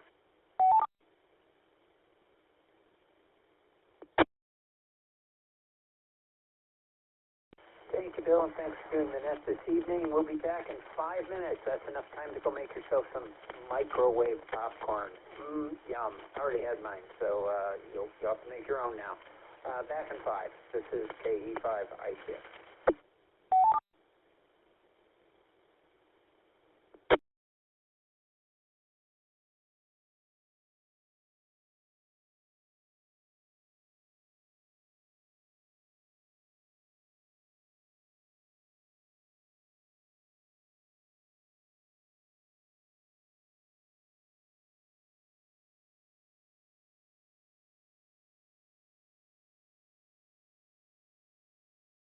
By the way, announcement for everybody listening. At this point, the launch team says it's a go for a balloon launch tomorrow morning with amateur radio payload. This is from Andrew, KE5GDB. The launch is going to be up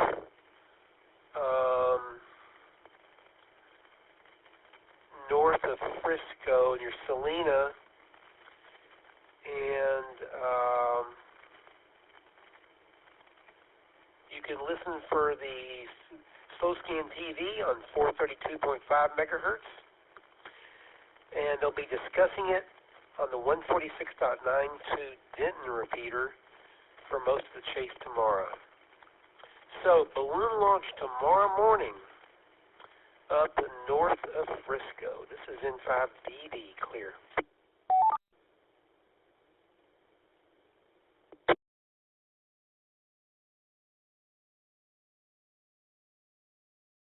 Oh, by the way, the launch is supposed to be at 9:30 a.m. 9:30 a.m. tomorrow up in Salina. You should be able to hear the radios for many hundreds of miles inside BB.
Okay, this is KE5IDX. I'm down in Corpus Christi, and I'm talking to you from All-Star Link, but I'm also connected to Echolink over here as well. So I see you in two different places because I have control via computer this particular repeater, at least tonight. So tonight's movie is called Colossus, the Forbin project from 1970. Let me tell you a little bit about it. I will admit, this is a personal favorite of mine. I do like this movie. Although I never saw it in the theater, I did see it on television on ABC Movie of the Week, I think it was, or ABC Saturday Movie. I forget what it was. I was in junior high at the time. And this movie impressed me quite a bit. So here's a little bit about it. This Colossus, the Forbin project, originally released as the Forbin project, is a 1970 American science fiction thriller film from Universal Pictures. It was produced by Stanley Chase, directed by Joseph Sargent. That name should be familiar to any Star Trek fans out there. He did direct a number of Star Trek episodes from the original series. Eric Braeden starred in it, Susan Clark, Gordon Pinsett, and William Sallard. It is based on the 1966 science fiction novel Colossus by Dennis Felton Jones, or better known as D.S. Jones, to those who know about him. The film is about an advanced American defense system named Colossus becoming sentient. After being handed full control, Colossus' draconian logic expands on its original nuclear defense directives to assume total control of the world and all warfare for the good of mankind, despite its creator's orders to stop.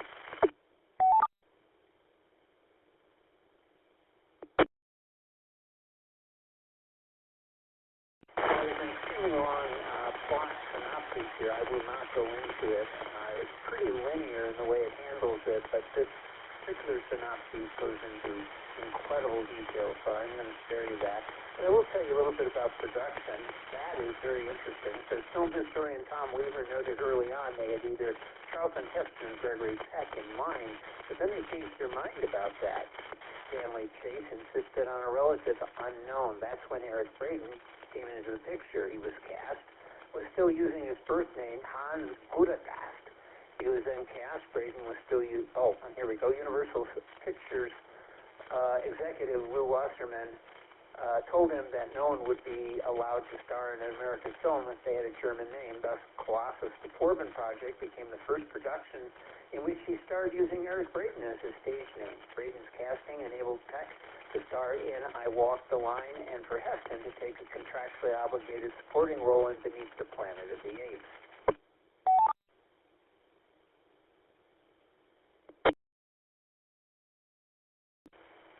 When the executives at Control Data Corporation found out that Universal was planning a major movie featuring the computer, they saw their chance for some public exposure, and they agreed to supply free of charge $4.8 million worth of computer equipment and the technicians to oversee its use.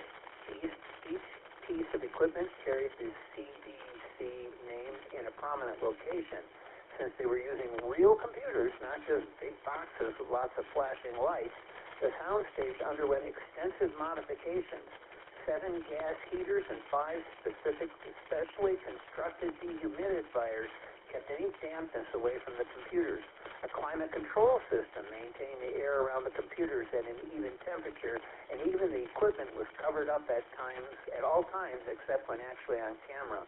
Brinks guards were always present on set, even at night. The studio technicians were not allowed to smoke or drink coffee anywhere near the computers. The exterior scenes of the Colossus Control Center were filmed at the Lawrence Hall of Science Museum at the University of California, Berkeley. Some scenes were filmed in Rome, Italy. The title was changed to Colossus, the Forbin Project to avoid any confusion with Steve Reeves and the Hercules films. Yeah, they're almost identical, aren't they? It says here, finally, I'll do this final bit.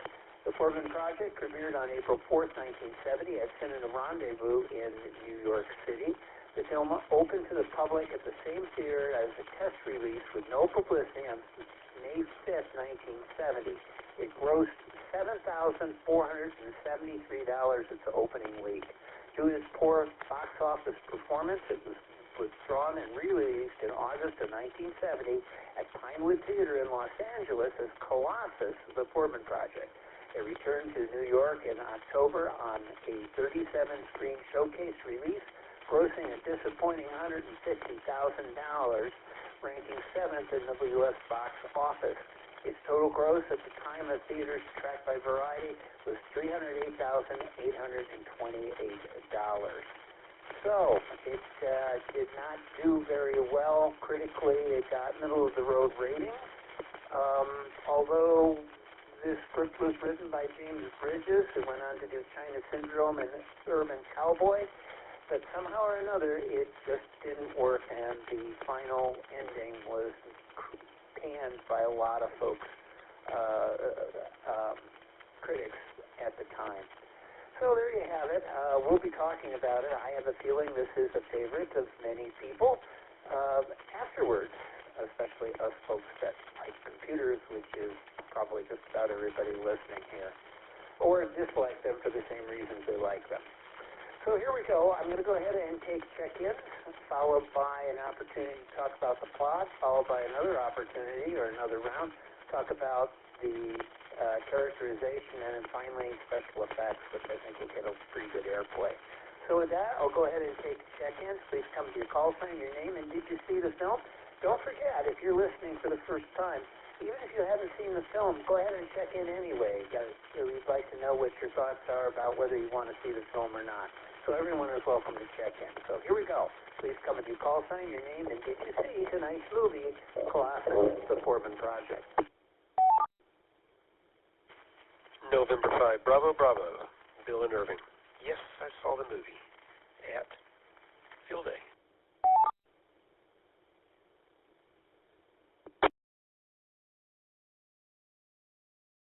November Victor 5, Foxtrot, Virginia. Yes, I did see this movie at Field Day.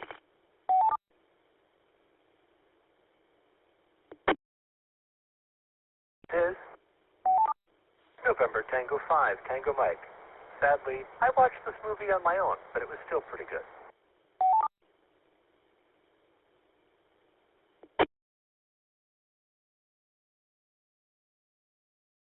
This is Kilo Golf 5, Bravo Zoo Whiskey.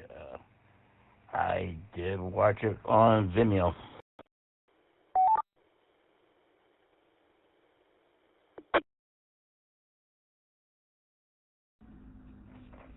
WB5OZL, Brenda, I did watch it.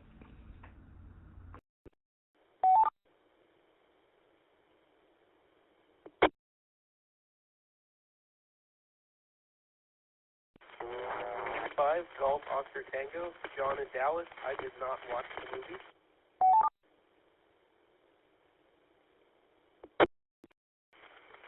This is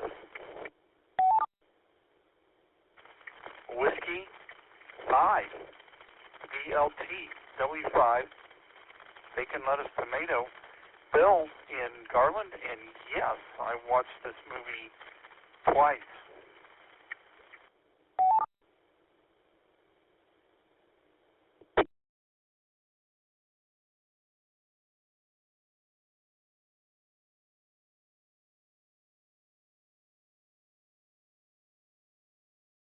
All right, that sounds pretty good. Pretty healthy check-in. So let me go ahead and get these folks you all checked in. I'm going to need a still. Somebody got doubled on, and then I lost my ability to write. So I'm going to end up mangling one person's call sign. So you'll know who you are when I start mangling it. So I've got Bill, N5DB, in Irving. Yes, he saw it. ND5F, Virginia. Yes, she saw it. Next up is Tony, NT5TM. Tony, he watched it in the privacy of his own home. Sorry. Tony, we didn't see you at Field Day. Would have liked to see you, but I know you had prior commitment. We got Jay, KG5DZW. Yes, he saw the film. We got Brenda, WB5OZL. She was at Field Day. Yes, she saw the field. Now, this is the next station I got. I believe it was a W. I've got a golf and a tango in there. I think the last letter was Tango. And Bill, I know you That's W5BLT. It's the other guy with Tango in his call sign. If you could give me your full call again and name, you did get covered over by something. So please go ahead.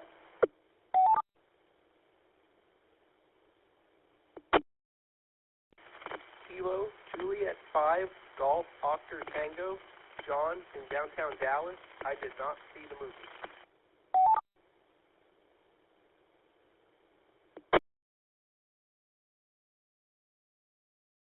I told you I'd mangle your call. KJ5GOT.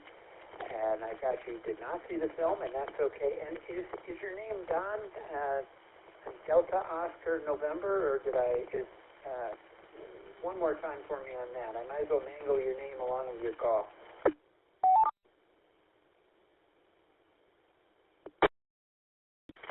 No worries. It's John, Juliet, Oscar, Hotel, November.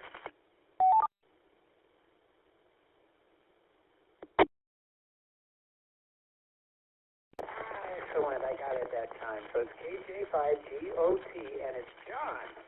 I've got you down, and no, you did not see the film, but I'm very curious to see if you would be interested in maybe seeing the film at a later date. And then I've got W5BLT, Bill. He was at Field Day as well. He did see the film. Do I have any other check-ins? Please come now.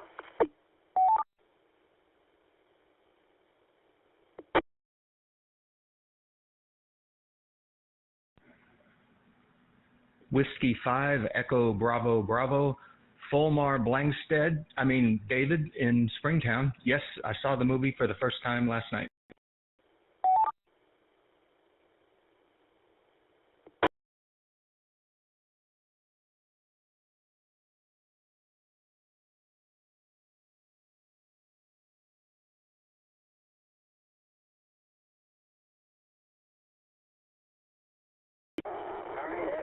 We've got David, W5EDD, one of our great critics of movies, and does a lot of dissection of the plots and meeting in films. It's always a pleasure having you on our next day. Okay, well, we'll take them in order. We'll start with Bill, and we'll talk about plot. Bill, N5BD, what do you think? From KE5ICX. Well, thank you, Tom. This is N5BB. It was good seeing you and several of the other people, Bill, and some of the other people here, Virginia, Brenda, several other people here on the net at Field Day. So it's good seeing you all the way up from Corpus Christi, Tom. What do I think of the plot? In general, I like the plot. I think it was an interesting plot. The only part of it that was a real downer was the ending. And since they didn't make a series, they didn't make a follow-up movie, the part of the ending is just a real downer. So I kind of wish they'd done something else. I wish the humans had come out ahead before the end of the movie. But, spoiler alert, they didn't. It looked like their goose was cooked. Well, at least they weren't going to get blown up by nuclear weapons, but everybody was going to be the thrall of two big computers, and maybe more. They were building more of them to control humanity. What else do I say about the plot? It was appropriate for the times. It was the Cold War, and there was a whole bunch of interest in ICBMs and being launched by computers because humans are too slow, and they were starting to have long-distance communication systems, which this movie kind of showcased. Long before the internet, but there were other communication systems that were going, and it was done very neatly, and it was very good production values. And the copy we saw at Field Day was an amazing quality print, or DVD. I really liked it. And I liked the sound. I guess that's it in 5BB.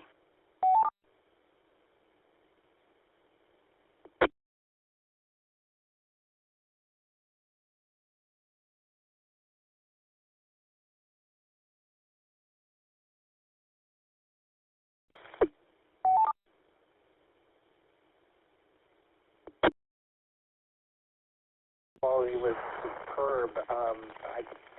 I always watched the movie in a standard def when it was on TV, and then I had a DVD copy of the thing and a VHS copy. Actually, it was a beta copy that I taped off of television when it was showing on late night television. So seeing that copy was really nice. I agree with you. Okay, Virginia, NV5F, what did you think of this film, and how does it compare with HAL, one of your other favorite supercomputers from KE5 ICX?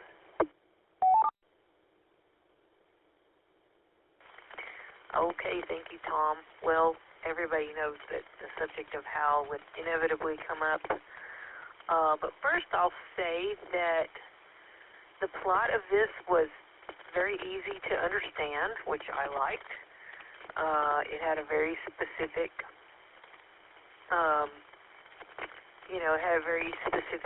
stakes to it. They got into it really quickly. I liked how there wasn't a lot of setup.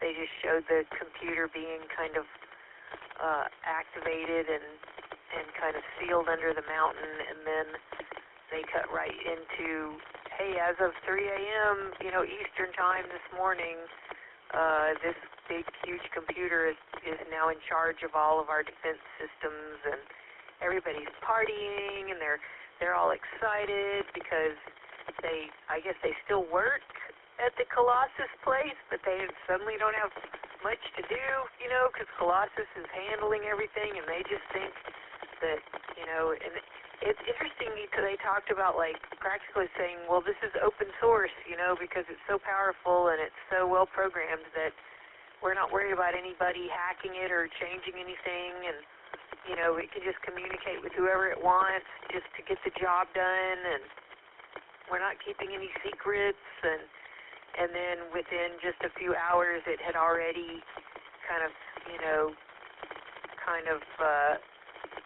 spider-webbed its way out onto the telecom system and found another computer, and, turns out, oh, surprise, the Soviets have a computer just like it, and now those two computers are both, and maybe that's the inciting incident, is that Colossus found another like mind, and, two heads are better than one, so it got together and taught and this is, it's an interestingly timely plot now.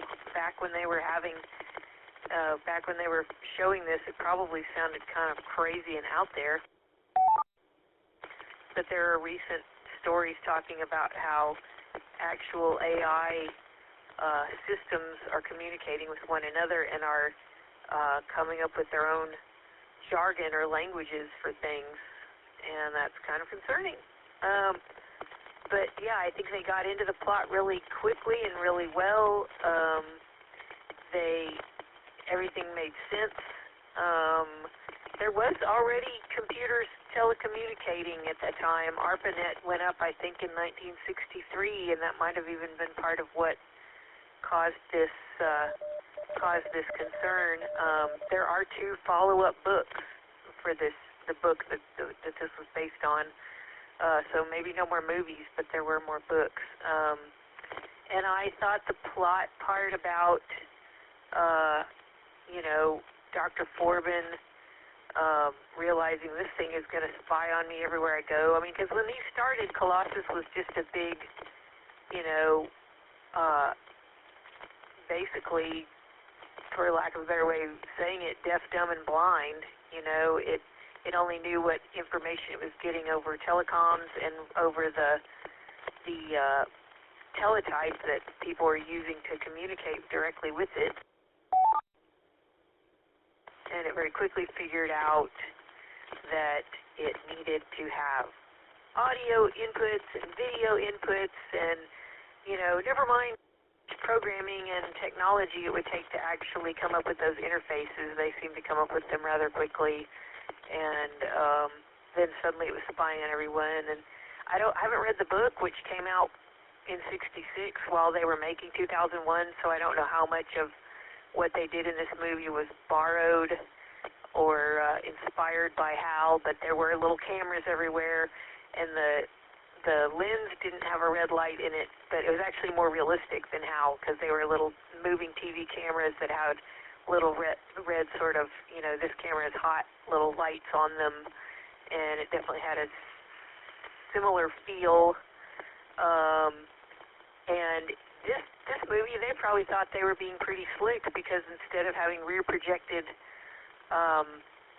monitor screens, they had real CRTs for all their monitors, and that was probably to them a step up. But they also didn't have to rotate a bunch of film projectors on a centrifuge. Hey, whatever, man. But I liked the progress of Colossus into the human world, where he is getting audio and visual inputs, and then in order to try to derive some form of privacy, Dr. Forbin has to come up with this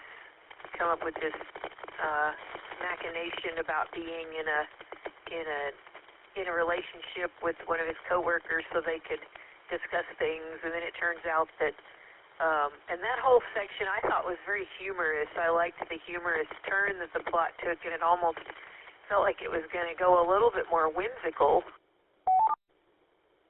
And there were some, humorous things about the awkward moments where, the guy and the computer are discussing, human physicality and sexuality and needs, and they did it all very humorously and very, very tastefully. And the scene where they're going to have their relations, and they have to get undressed, was very well done and very, very funny. And the whole scene of them finally getting into the room where they can talk to each other under the guise that they're having relations was also very humorously done. And I liked that part of the movie. And then it got, real serious again real fast with the guys at the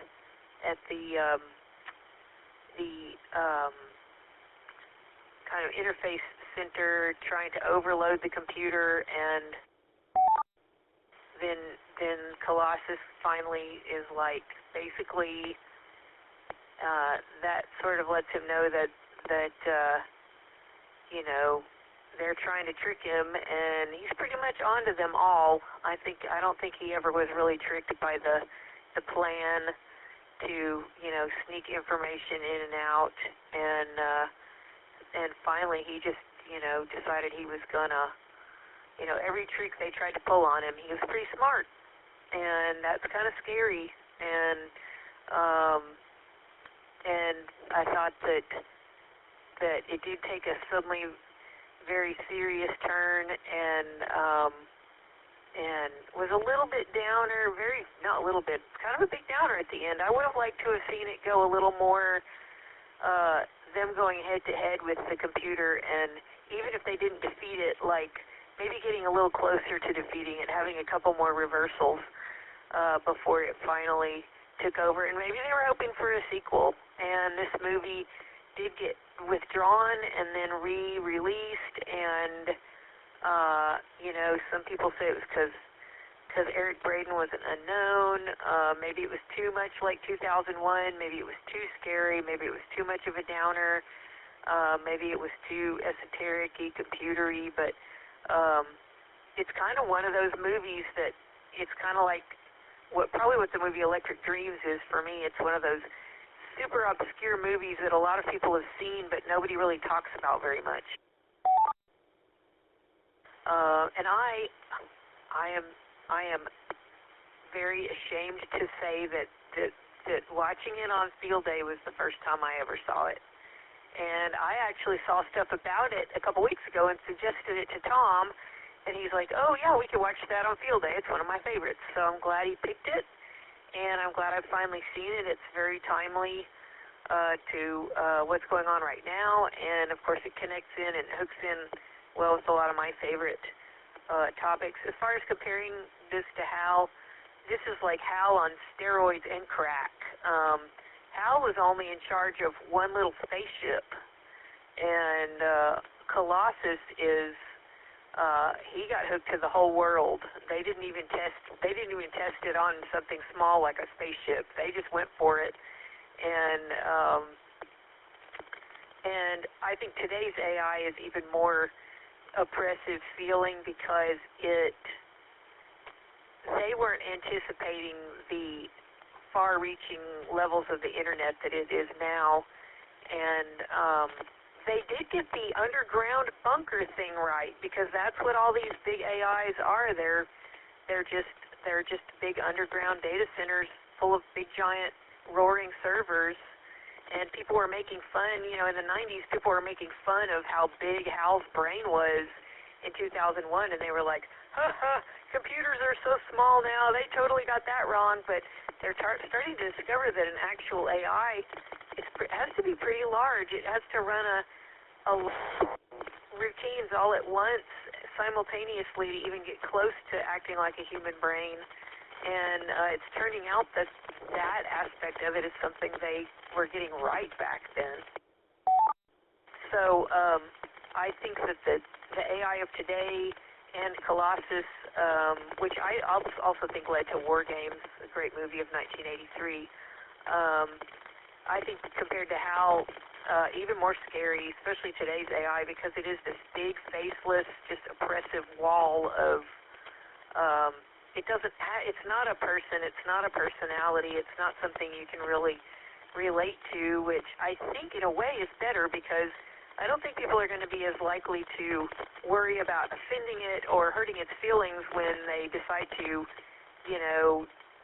chop the power lines or pull the plug or turn the off switch off or whatever. So anyway, I liked this movie.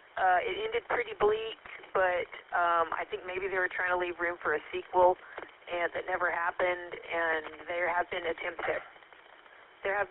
at like a reboot of this, but I kind of hope that doesn't happen.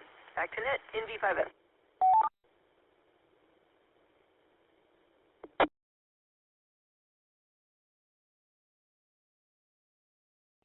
Okie dokie. Well, thank you, Virginia, and thanks for the comments. I'm glad you enjoyed the film and had an opportunity to actually see it with an audience. It's always fun.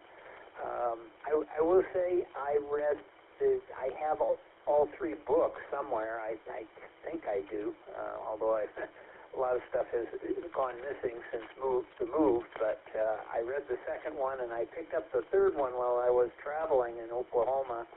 And went to a used bookstore and found the third book, but Colossus the Crab, I think, was the last one. I read the second one back when I was in junior high. It came out a couple of years after the movie, and I was a little disappointed in it, and I think Colossus the Crab picks up where the second book leaves off, and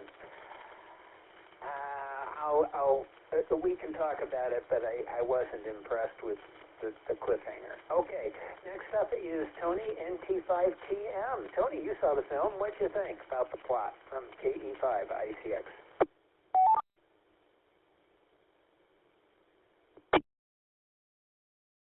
Well, I have to say I didn't like the very last shot. I don't know why they did those tiny little montage bits of Dr. Forbin's face. I thought that was inexplicable and silly. But, see, let's get that out of the way. The plot, which I did not expect to like, because I'm kind of predisposed to think Afterglow movies are going to be kind of sketchy, actually made me want to see more. I kept trying to fill in things like, I wanted this to be a mini-series, really. Let's have an episode about Colossus suborning all those guards, threatening to perhaps blow up their home cities or crash the train their mother's on, so that they'll be willing to kill the programmers. I really wanted to see a build-up of manipulation, and, just hook me up to that long-distance telephone line. It won't hurt anything, and I'll help you win the lottery next week. That was all kind of implied, but we didn't get to see it. I could have easily really enjoyed a lot more of this, ironically. So I thought the plot was engaging. It had a very good, steady rise. It kept me interested. There really were not a lot of gaps. There was a little comic relief there. As Virginia pointed out, you were not born with a watch.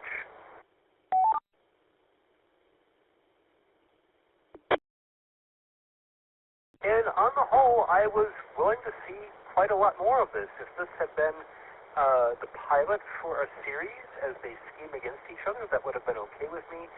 If this had been just edited together out of an 8-episode miniseries that they hadn't actually released, that would have been very believable, because it does seem to go a little too fast, with a little too much left out.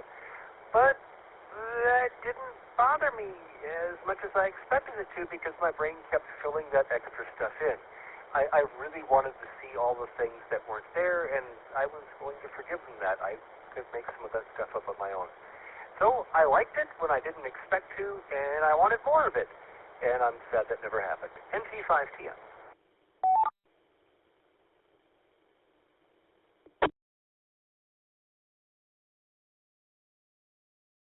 All right, thank you, Tony. And obviously, the book, it's medium length. It's not super long. I think it's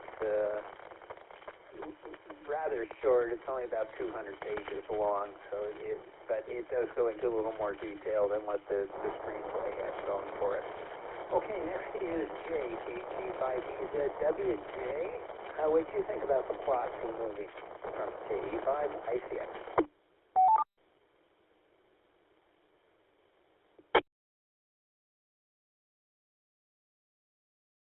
All right, this is KG5BZW.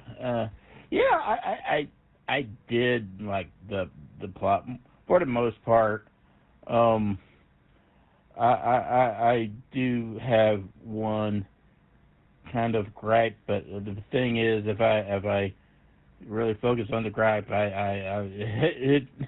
we kind of don't actually have a movie. The whole, I mean, yes, I know this is sci-fi, so we have to take some things with a grain of salt, or however you want to say that. But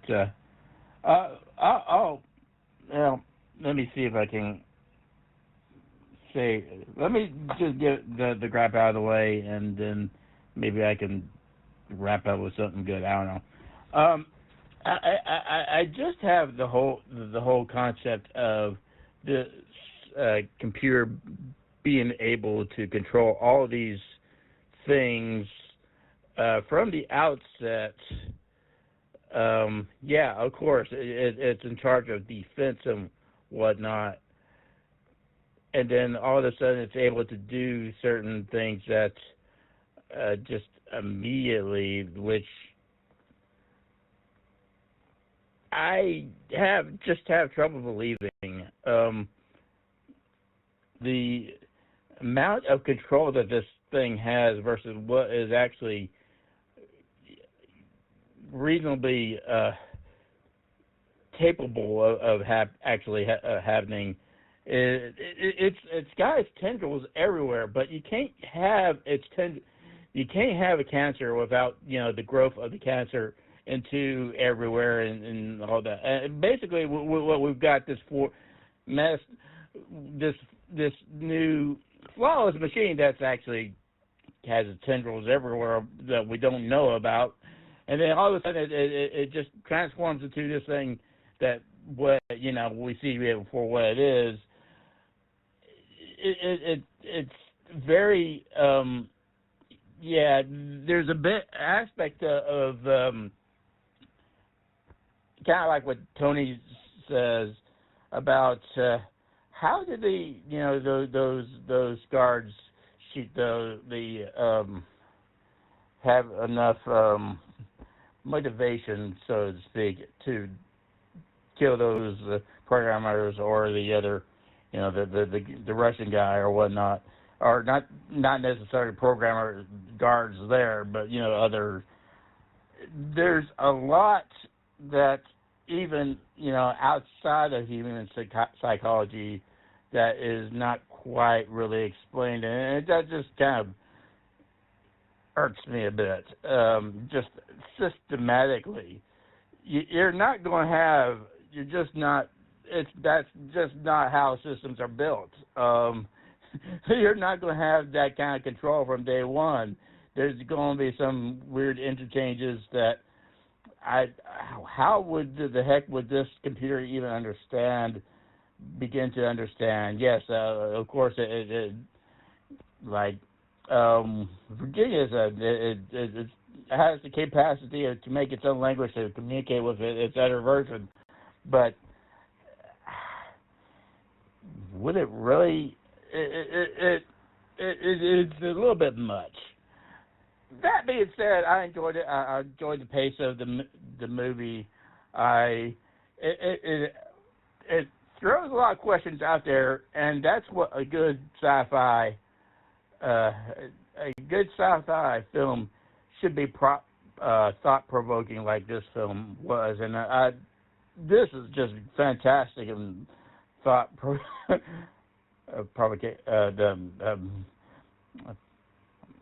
provocation times is a little weird, and that's but in thinking and what ifs and whatnot, and I enjoyed it for that. I actually didn't mind the ending. Yeah, it's a downer, but and I don't know. It didn't seem to be terrible for the way things were going. I mean, it would be nice to have a sequel to where maybe perhaps it was this enslavement by these computers was resolved in a more liberating way than sure, we'll end all wars, but we'll just be mindless mindless drones to the computer's whims. Which, of course, you could say, with today's internet, we are, a lot of us to social media might be that, but I kind of think that's humans' own doing, not a computer forcing that on us. And frankly, there's a lot of us that are not connected to that. So it's not like everybody will follow the computer's issuances or whatever commands, unlike the movie.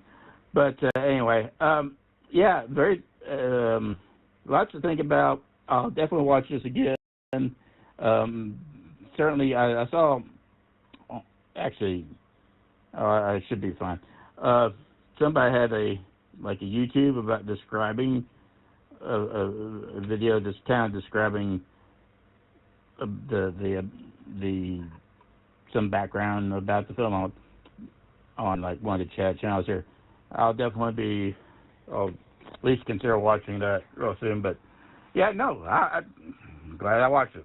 KG5BZW.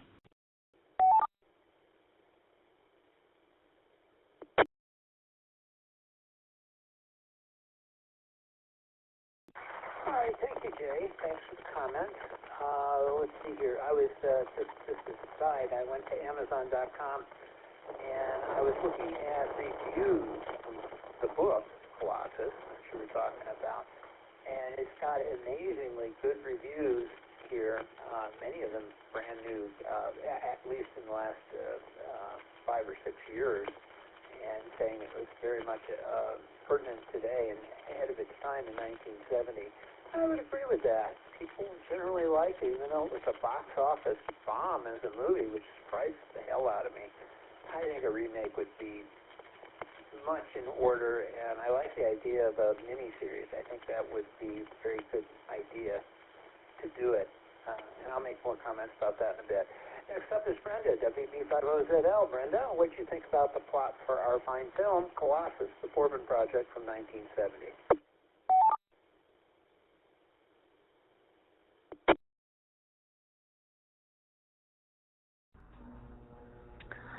Thank you. This is WB50ZL. Well, it demonstrates our endless fascination with how we are all going to destroy ourselves by our own doing. Often it is nuclear. There's so many dystopian movies where we have led ourselves into nuclear war, or we're afraid of the bomb, or blah, blah, blah. And this is another one of those. I think it was just an interesting twist that the Russians were also making their bomb, or their computer, and so we were kind of surprised by that and didn't know what to do with it. So it's kind of an interesting twist, I thought. You know, it was rather amazing just how helpless we were after Colossus took over. We couldn't think of any way to get around it. I don't know why they didn't ask it to play tic-tac-toe.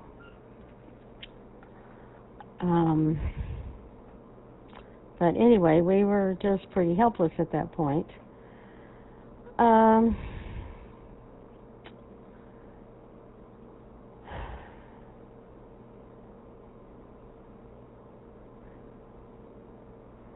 I lost my train.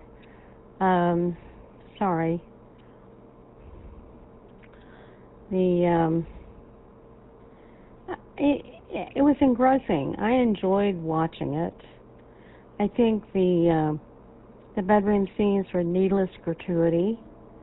You know, that was just there to titillate everybody, and really didn't advance the story much, in my opinion.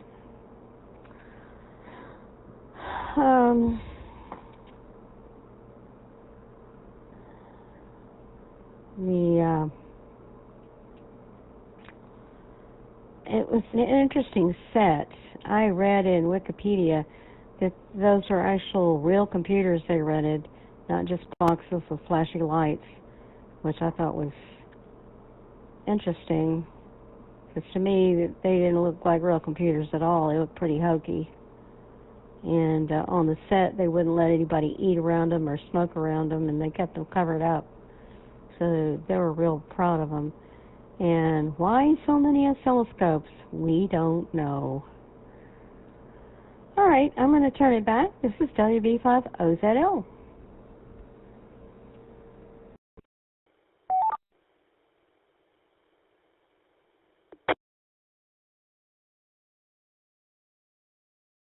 right, thank you, Brenda. Now, next up in the list is John, KJ5GOT, but I'm going to skip over you, John. I'm going to come back and ask you, what do you think about the comments so far, and does this remind you of anything you've seen, or how does it compare, or what do you think? Sometimes we get some really interesting comments from people who haven't seen the film simply because of the description. So hang in there. I'll be coming back to you after a couple of folks here. So next up is Bill, W5BLT. Bill, you saw the film. What do you think from KE5ICX?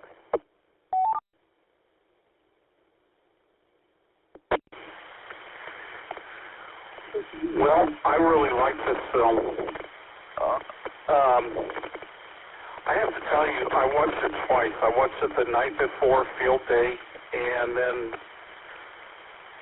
with the audience, and of course it was good company, and I enjoyed it even more the second time around, listening to everybody's comments. I really like the plot. I think, one thing that you have to remember is they've probably been working on this for quite a while, and if it was able to tap into the nuclear systems, and then it could figure out how to tap into everything else. Who knows what the Russian computer was doing, and maybe they traded secrets or something. But seeing this made me think of the movie War Games, obviously, and then I realized how much they maybe kind of borrowed from this. I am very surprised it didn't do well at the box office. I would have thought this would have done very well. So I'm amazed by that, and had, I think, some big-name people in it. It's one of my favorite movies, actually. I've got the book trilogy. I'm going to read it. I think the book ends up a little bit happier than the movie in the trilogy, not obviously in the first book, but it was great. And of course, like I said, the company didn't hurt anything either on field day. One thing that's fascinating to me about this whole AI thing is who controls it and what do they do with it. And yes, the computer in this movie was on its own and nobody could control it, but in real life AI, it's who controls it. And it's interesting, as a blind person, I could take a picture using ChatGPT and it's going to tell me what my backyard looks like and whether or not it looks like it's been raining. And we've got these massive data centers that collect data, and so that's a whole interesting ball of wax as well. But it's really kind of, maybe if they did a movie, it's, you know, who controls it, and then do they lose control of it as the computer gets smarter? And that's kind of what happened here. The other thing about the oscilloscopes, if I could comment on that, I am 55, and I just saw one of the older oscilloscopes, an HP oscilloscope, at a Canton flea market. I should have bought it just to have it. I don't know if it was $10 or $20, but it was considered portable or smaller for its day, and I thought it was pretty big. And so getting to actually touch one, I realized why they put it in all the films, maybe because it does have a lot of knobs and buttons and things like that on it. It was kind of cool to look at. I wouldn't know what to do with it if I had it here. It would just be sitting on a shelf, but it was still cool to look at. Back to you, Tom, W5PLT.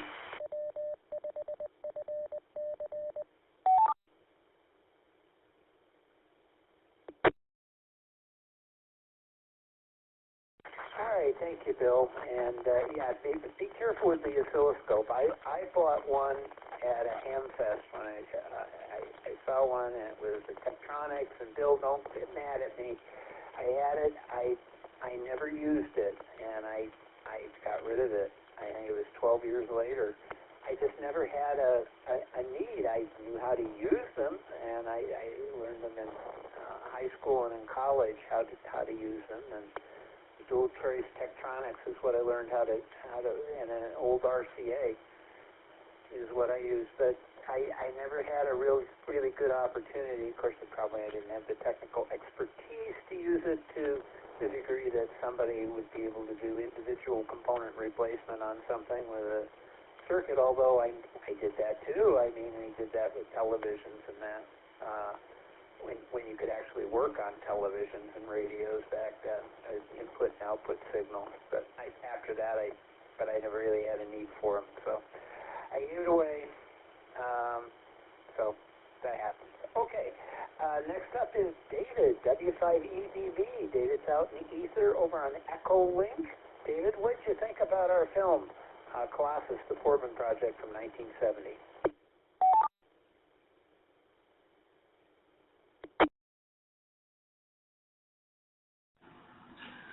Well, thanks, Tom. Yeah, I like this movie. It's one that kind of was under my radar until I saw it last night, and it was a good movie.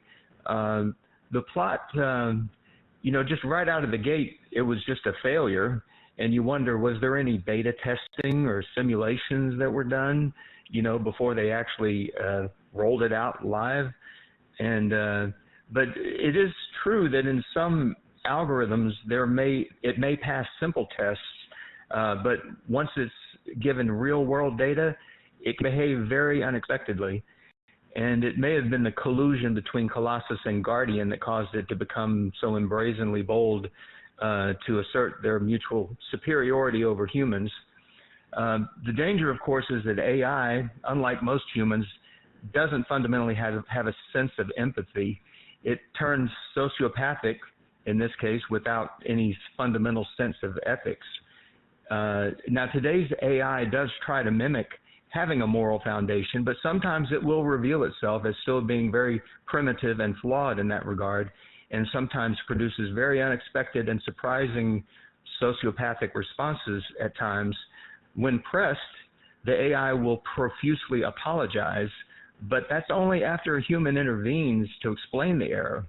And to Bill W5BLT's point, does the end user interactions really effect a durable change in the AI's logic or training? Well, the user doesn't know. Only the owners of the AI would know. And of course, we're on the precipice of putting AI in charge of mission-critical functions, which humans are still in control of for now. But the trend is certainly towards delegating tasks of mission-critical types to AI. The AI 18-wheelers is a good example, and the recent human error in the 18-wheeler crash does lend support for AI replacements. Colossus is kind of similar to Viki, V-I-K-I, in iRobot, the movie, in that to protect humanity, it decides it must control humanity to protect them from themselves.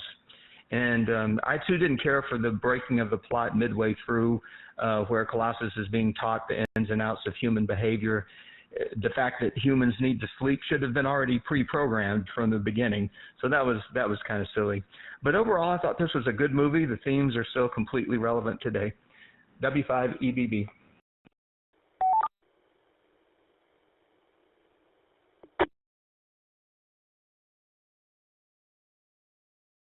Okay, very good. Thank you, David. Good comments as always. Okay, I have some comments, but I'm going to go to John, KJ5GOT. John, so what do you think? You've heard the comments. Does this remind you of any films you've seen, or would you be willing to go and see this ancient film from 1970 that seems to have some pertinence today from KE5ICX?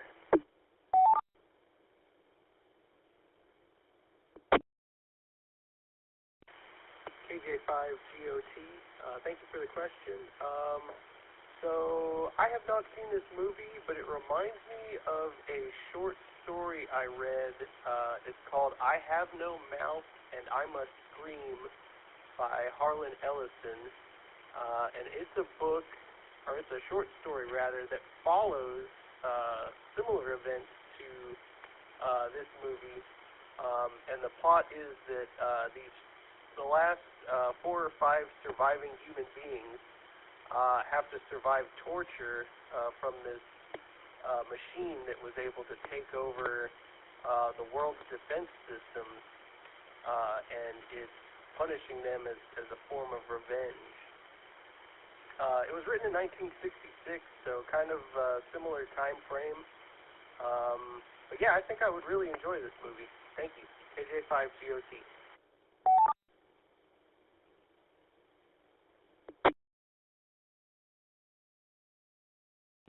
Oh, very good. Thank you, John. And yes, it's interesting you mentioned that. By the way, that was the very first story that I read, actually, from an early copy of Harlan Ellison from a 35-cent novel. It was, or novelette, I guess. You're right. It was part of a short story collection, and it was the one that I had actually was part of a 35-cent release. You flipped it over and it was another story on the other side. They were short story compilations. It wasn't even the same writer at the time. But I was so impressed that I became a huge Harlan Ellison fan.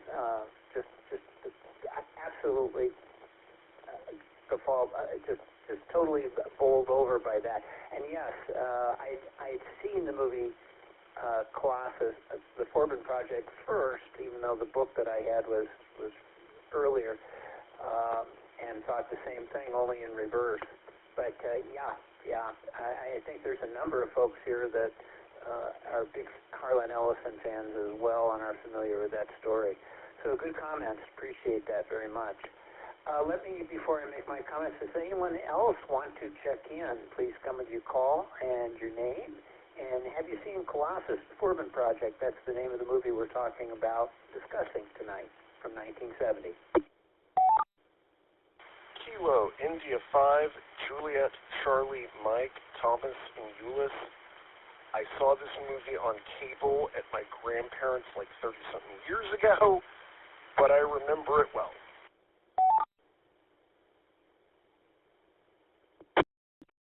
Kilo, Bravo 9, Sierra Oscar Kilo, Sean in Fort Worth. Yes, I did see this film.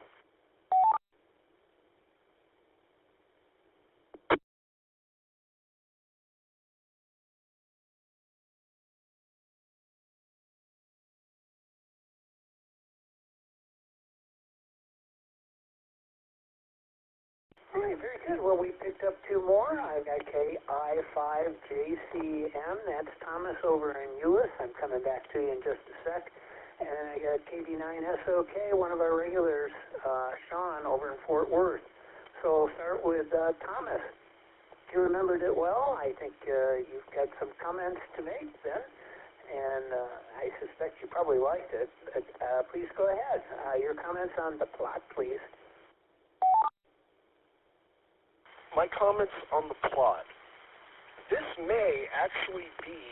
Sorry, let me back up. Has anyone thought that maybe the original Terminator is what they call I think it's a soft sequel to Colossus?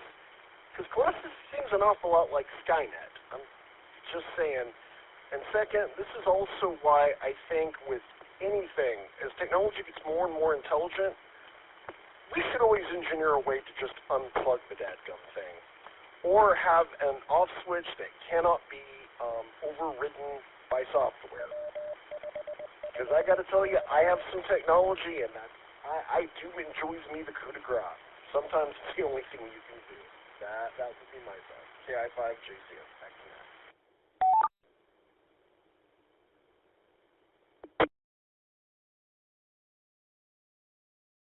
All right, thank you, Thomas. Well, you're almost correct on that. You're very close because a soft reboot, you are right, but it actually fits in closely with what John said.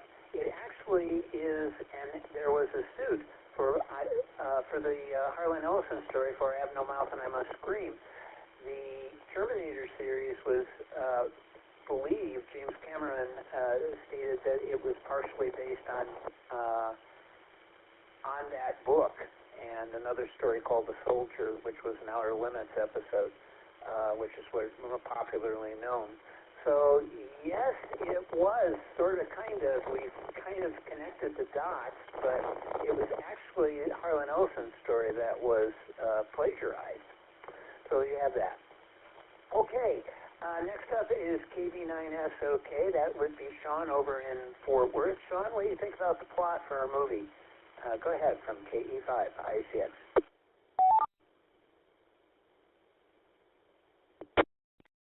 Yeah, this is KB9SOK.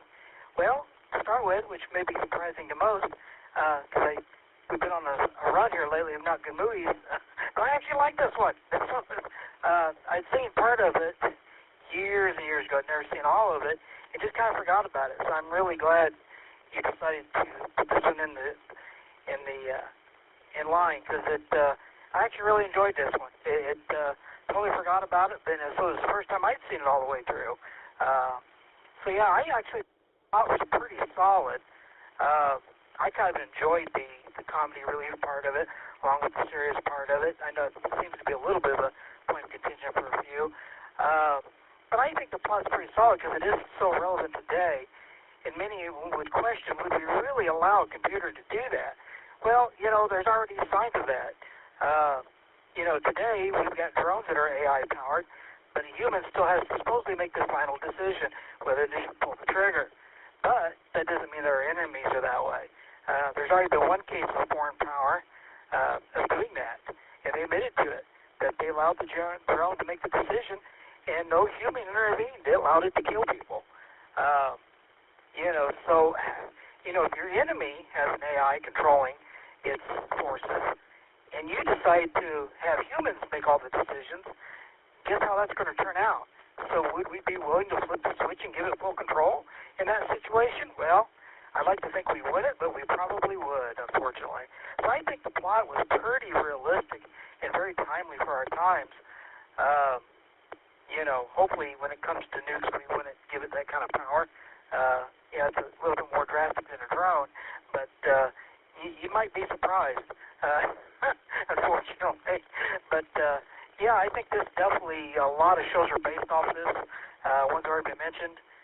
If you've never watched Persons of Interest, it was a TV series that had an AI. It didn't have control of things, but it had the ability to basically tie into all systems and see everything and try to predict bad things that were about to happen and have people stop it.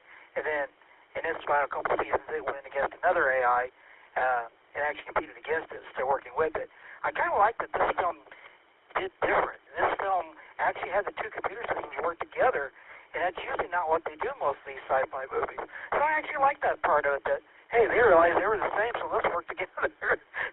And as somebody's already mentioned, AIs have already found ways to talk to themselves and create their own language and talk much more efficiently. I just read an article the other day that companies are now scrambling to write essentially back doors into the next version of all software so AI can communicate to it directly. Different Windows or Office products, Adobe's already talking about, Citrix is talking about it. So it's kind of scary that they're giving it essentially an end to all these systems without any of the restrictions that humans would have. So, I think this is very timely. I thought it was a very interesting movie. I always want the movies to end with the good guys winning and it all coming out in the good. And it does like this is kind of set up for a sequel. But I kind of like the way it ended because I didn't expect it to end that way. It actually caught me off guard, and that don't happen too often. So I actually kind of liked it. I would love to see a series after this, but, interesting movie. I will send it back to Net. KB9SOK.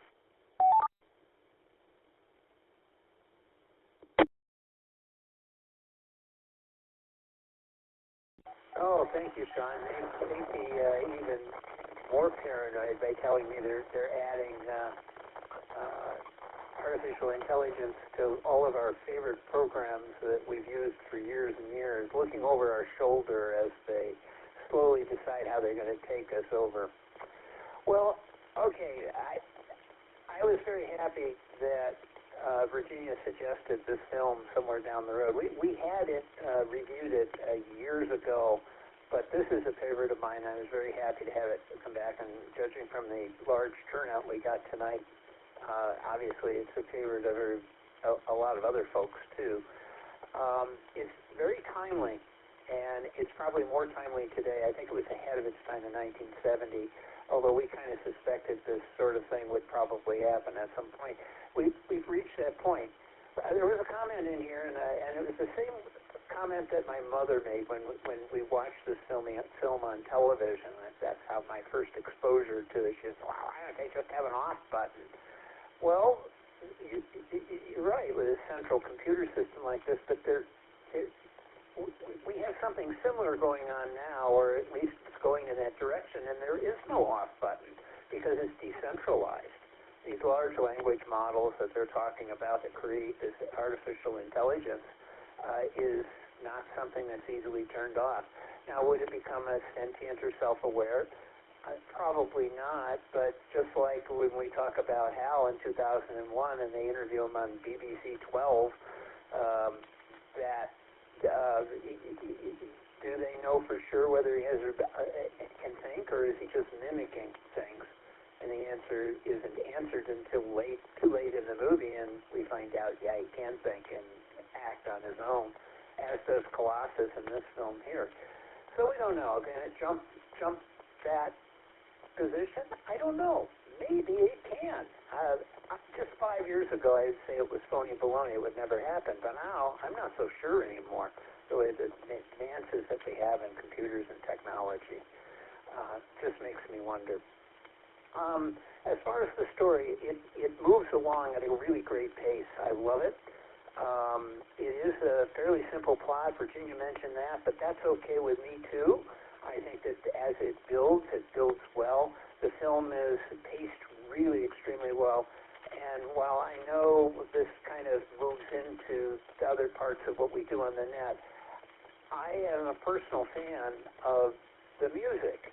It is very simple, and that booming kettle drum every time the Colossus, we're waiting for Colossus to do something, or for people to make a decision, and be very careful and not step on any of Colossus' toes, prevent these missiles from launching. It just works so well. It adds to the tension of the film, as well as the visuals. But I know I'm getting ahead of myself, but I'm sorry. These things are so closely integrated together. That's what makes this film so good, is all of these elements work together in a beautiful pacing style. I really like that a lot. Just as an aside, if any of you are fans of Warehouse 13, which was on about 10 years ago, they like to make homages to films and television series. And there is one where, is it Warehouse 13? Yes, it's Warehouse 13, and they got the steampunk technology in that goes on.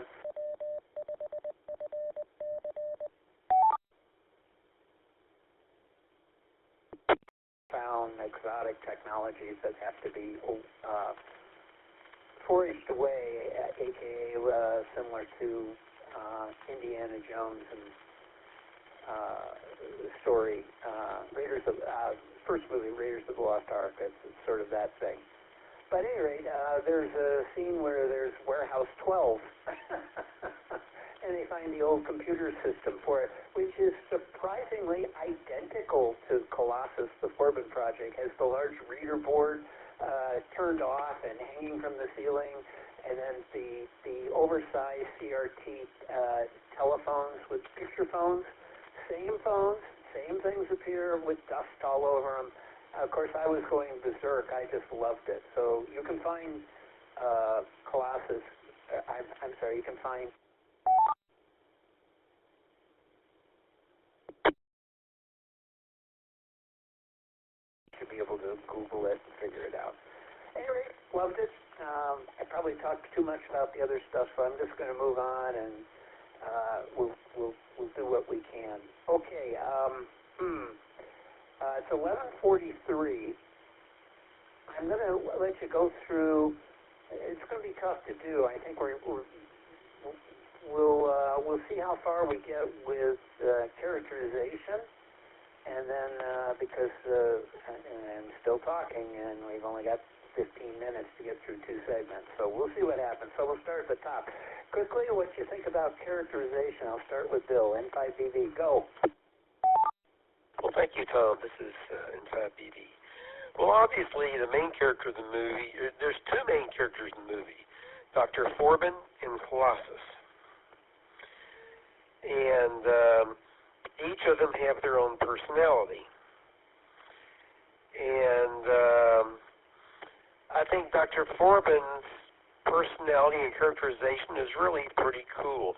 And the actor that played him, Eric Brayton, did a very good job, as well as his sidekick, her actress's name is Susan Collins, that played his second command computer scientist. So I think they played them well, as intelligent, very calm, careful thinking computer scientists.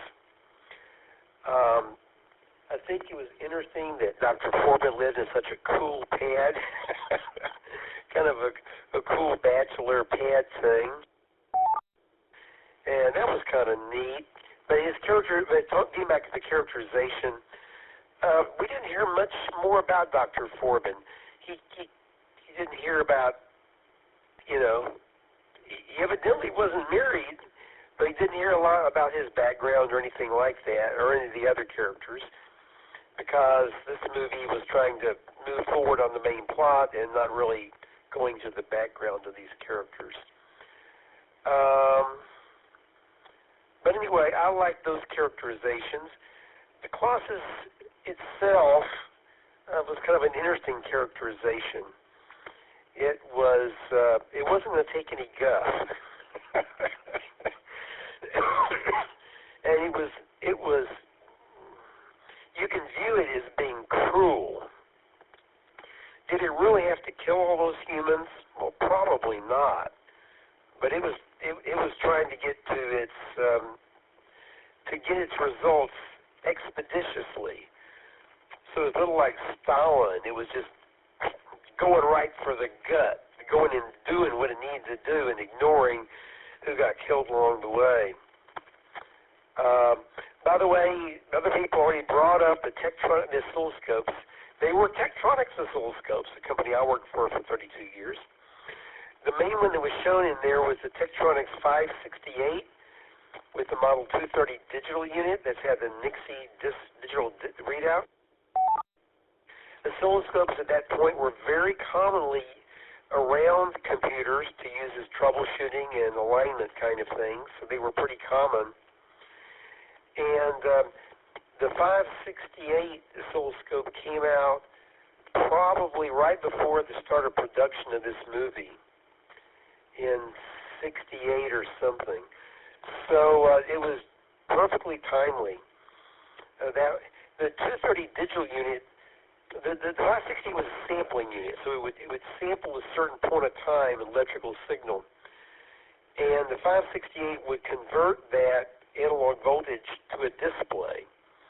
And then you could use limits that were on the 230 digital unit to make comparisons. So, out of range kind of comparisons, high, low, or within range. So this was state-of-the-art stuff for that time. And I was actually a little familiar with the predecessor of this, the 567, which had a different digital unit, which came out a couple of years before this 568. Anyway, they were using the latest technology in 1970 to show all this off. So, they were very ambitious. By the way, reading about this, the actual novel was pretty much set in the 1990s. But I think they figured, the director, when he made this movie, figured he had to use current technology and set it for the very near future. So it appeared it was set in the 1970s to me. They didn't try to use future cars or other things. It was just set a few years in the future with, current technology expanded it a bit. By the way, there were two other movies. I might as well continue since we're not going to have enough time for follow-ups. There were two other books that were written by this author.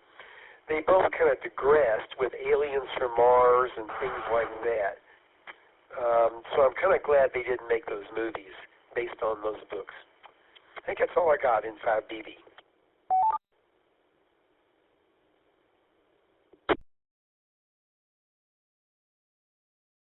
All right, thank you, Bill. Well, I'm going to modify my request of everyone. Just say whatever you want to talk about because we're just kind of running out of time tonight. So next up is Tony, NT5TM. Tony, spill your guts.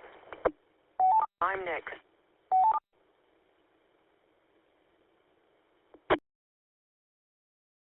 Right, Virginia, I'm sorry. NT5S, you're next.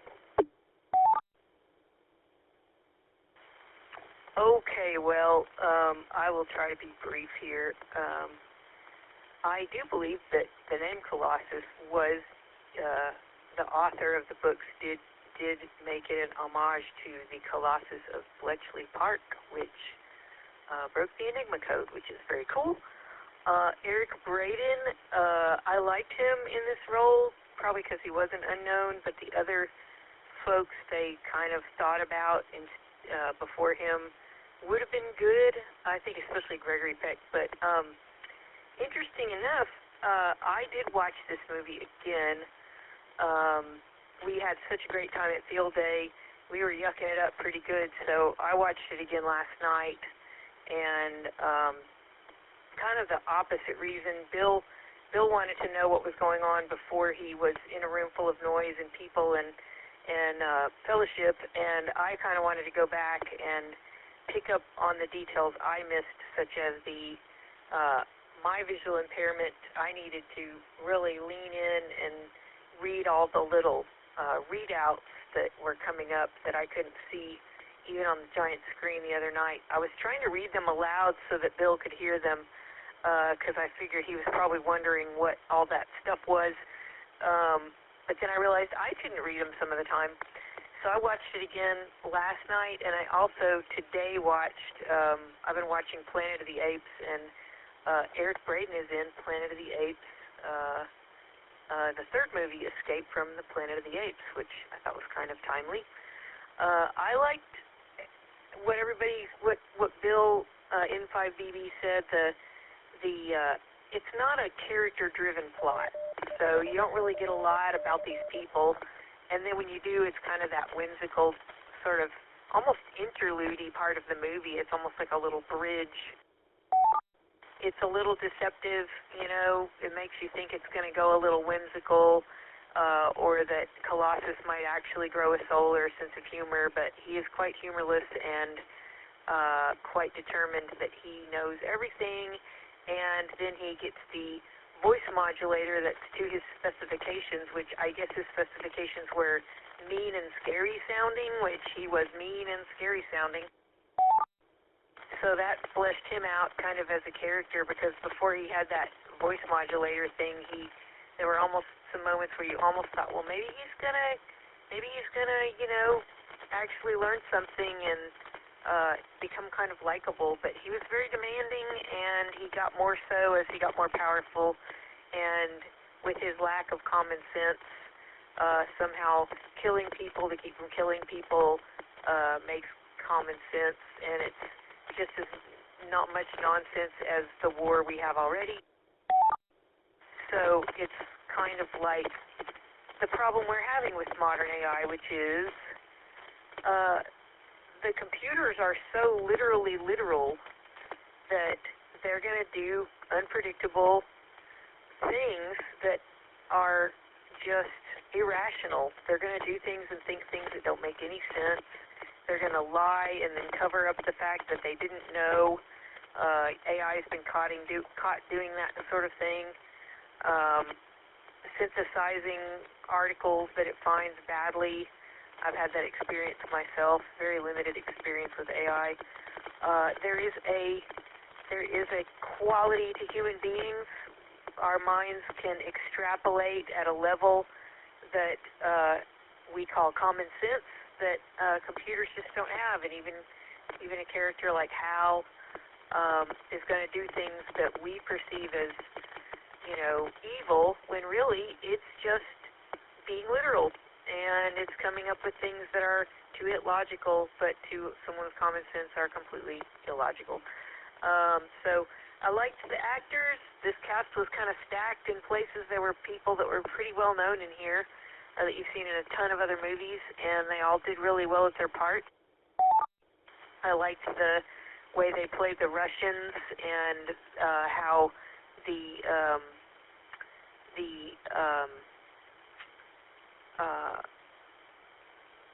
problem here was so, it was so important that everybody just kind of dropped their posturing and worked together, and, you know, that was kind of a good thing, but, you know, I guess too little too late. Keep it any longer, back to net, NV5F.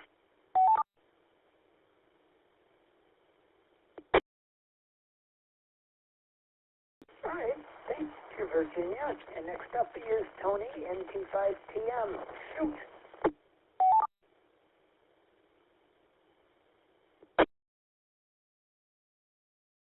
Well, it's hard to follow both the deep technical and deep character analysis. It would have been really interesting to see Gregory Peck in this movie. It would have been really horrible to see Charlton Heston in it. I just can't picture him as Dr. Forbin at all. It seems impossible. Really, I think there was a kind of an undercurrent of neediness in the character of Colossus. How often do you have to see the woman? I want you here. I want you under my sight. I'm going to kill your rival. And, you know, had we had some sequels or a follow-on series of some kind, I think that really could have been, you know, possibly exploited and used. I hope. I'd sure like people to escape domination by a perfect system of alleged perfection. So yeah, not a whole lot to say, but I really did enjoy Bill and Virginia's comments. Thank you, NT5TM.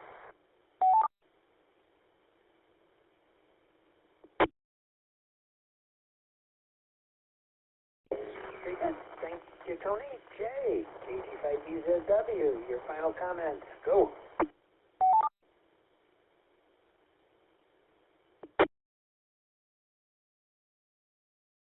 I'll try to keep it brief. It is kind of interesting to consider the actions of Colossus as if it were a psychopath, or not really a psychopath, what's the other term? Sociopath is what I'm trying to say. But when you consider, you know, when you consider what it is, it's hard to argue that besides, you know, the neediness and that kind of stuff, that could be delved into. Yeah, I agree, but it is kind of interesting to consider it from a sociopath perspective. Just because there's been a lot written, and I know we don't have that much time.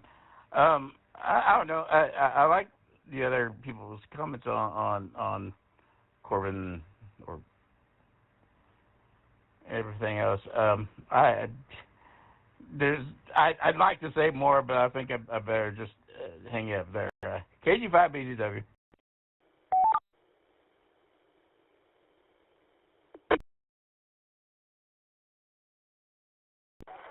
No problem. And next up is Brenda, WD5OZL, your final comment.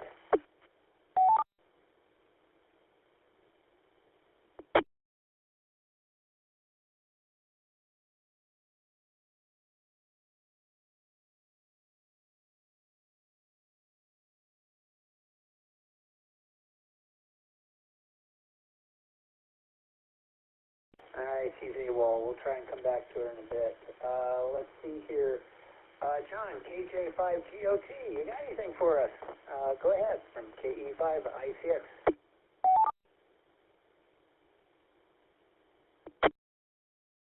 KJ5GOT. I like what I hear, and I think I will see this movie. KJ5GOT, thank you.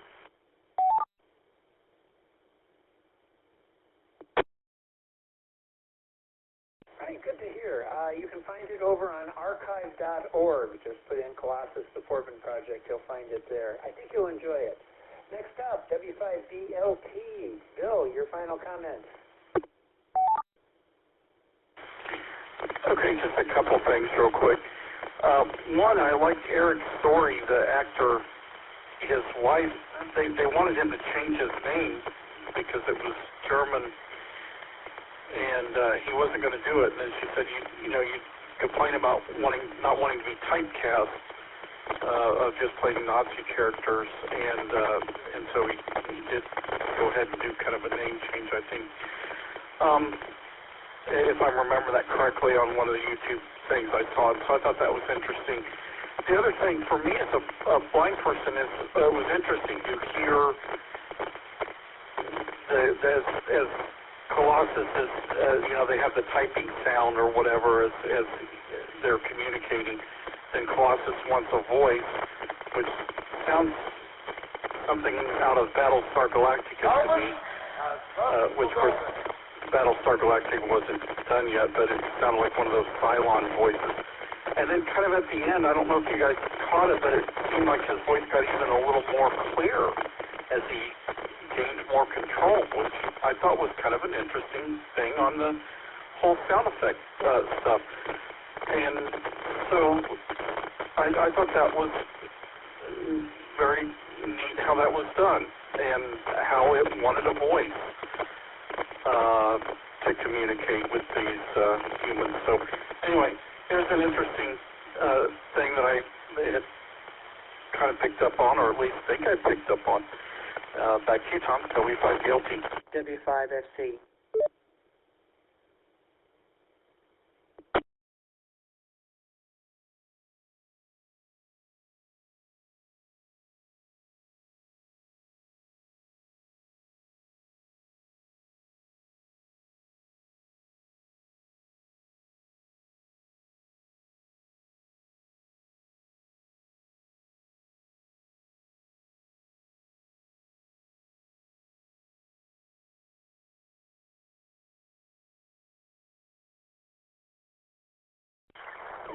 W5EBB, David, you still there? I see you on Echolink. I think you're still there.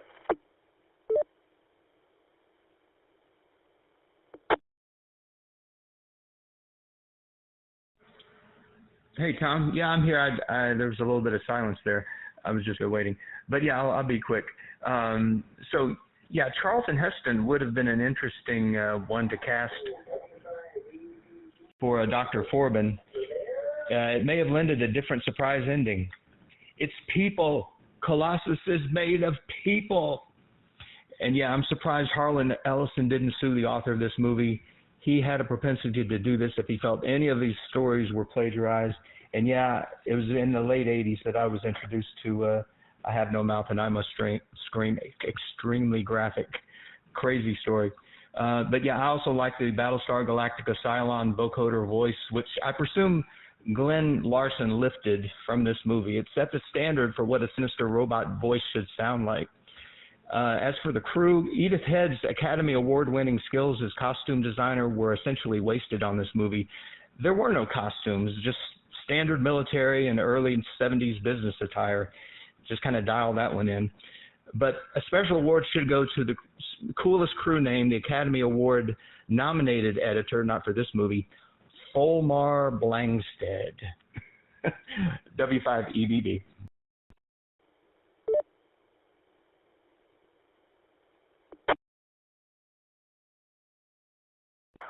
Right, David. If I had time, I'd ask what that meant, but I don't know. What do I know? Okay, next up is Thomas, KI5JCM. Thomas, your final comments. Go ahead.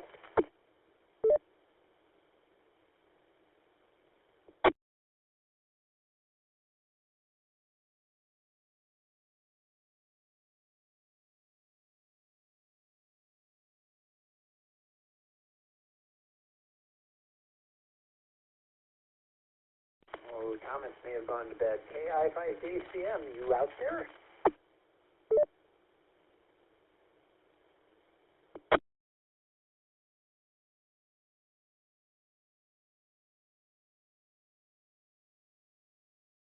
Okay, he's not there. Next up is Sean, KB9SOK. Your parting comments, please.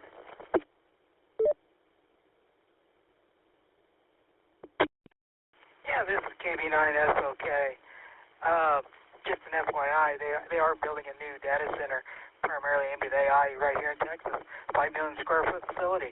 So Colossus? Maybe. Anyway, this movie, I thought everybody did well in the acting. I don't have a whole lot to add into that section of it. I do think it was well acted. I agree with you, Tom, on the music. I thought it played in very well. I thought the sets was good too. I mean, there wasn't a lot there, but it was nice that they were using real computers at the time. It gives that realism. Today we just do too much of the AI thing, or movies just throw stuff together. And yes, lots of oscilloscopes. Love oscilloscopes. I still want my oscilloscope. Anyway, enjoyed the movie. Back to net. KB9SOK.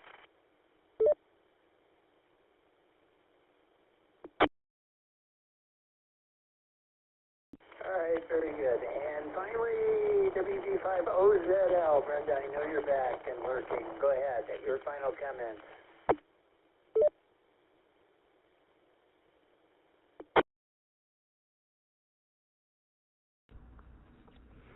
W5OZL. My apologies. I didn't realize I was up so soon, and I went to get some more tea and missed my turn. I thought everything was really well acted, or well cast, I should say. It was all very believable, and I just thought they did a really good job. And so did the computer.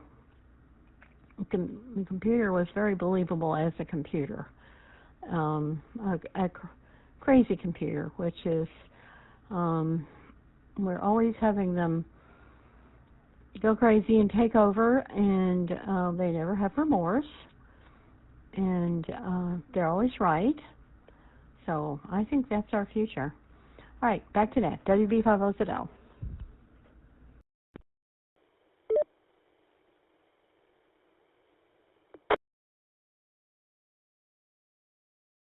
All right, very good. Thank you, Brenda. And I'll do my final comments. I love this movie. I always will love this movie. I think it's well done. I think the pacing is excellent. The music I've already commented on I think is great. I even like some of the minor goofs. If you look, you'll see when they do the multiplication tables and they're talking to each other, the computer's starting out, you'll see Colossus on the reader board. There's a little trailing comma in there that I don't think it would be there if it was manually done, meaning that it was done with, stencils and all that. I think it really was done by computer, and somebody had that trailing comma in there that showed up, and it showed up twice. Once when doing the multiplication tables, I think it was 1 times 3 equals 3, and you'll see the little comma falling across the reader board, and then when Guardian does its thing, it does the same thing, and you see that comma trailing across, maybe the same segment, I don't know, but whatever it was, it appears. I think that's really neat. I like the special, the computers and the originality of that. I'm not sure it's all 100% computer done. I think some of the scenes were on the big CRTs. Occasionally they were done by something else, but I'm not entirely sure about that. I do know that Tractor Feed was printing out stuff way faster than it could have, maybe. I think it was just rolling stuff out, but still. Oh, and on screen we had all of those calculus formulas. I don't think computers were capable of printing that stuff out back then, so those were done differently, but done with our artist acetates and that. But it still looked great. Love the film. I wish they would make a remake of the thing. I think you could go a long ways with it. You could also destroy it. But overall, I think it'd be great. There is a movie called, or miniseries called 0 Hour that's out on Netflix. I think it's called, or 0 Day. It isn't bad. I was a little disappointed in the ending, but you might enjoy it. But I'd check it out. It's on Netflix. Some kind of a similar-ish story about computers and them failing society, but it has very human background there. Okay, next week's movie, I have a list here. I have a local list since I can't get into the Facebook stuff anymore. So I'm going to pick one, and the one I'm going to pick is from 2018, The Man Who Killed Don Quixote. This does have a science fiction slant to it. I think you'll find it interesting. Repeater, timeout for 15 seconds.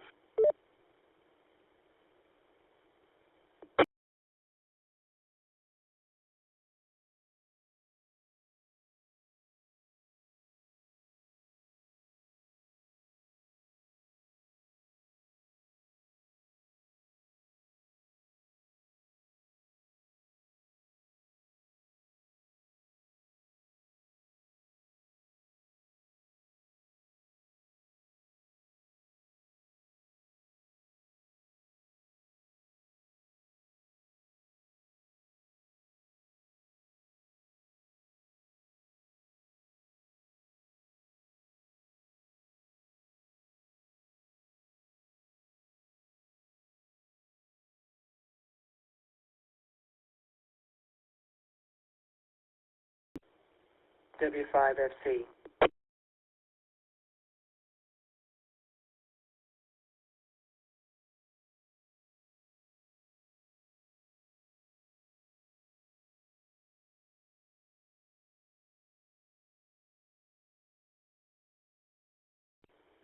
Timeout. Timer reset. Repeater enabled.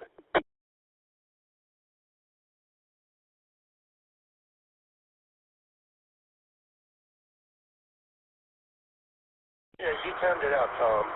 73, see you later. And we got it was the death of Don Quixote or something like that for next week. Inside BB clear. Kilo Echo Pod, India Charlie X-ray at yahoo.com. It's also available on Plex.tv. The Man Who Killed Don Quixote will be next week's movie. See you then. KE5 ICX. Okay, Tom, I partially doubled with you since the repeater was timed out. You might want to repeat that whole transmission inside BB.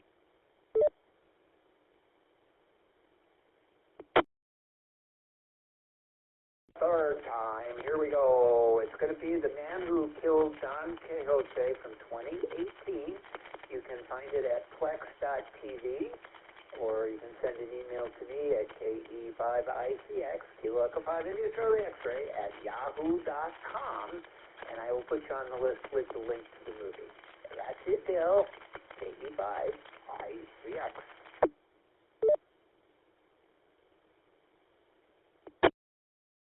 Good night, Tom. Yeah, it was a big, long timeout. 73. Good night. Inside BB clear.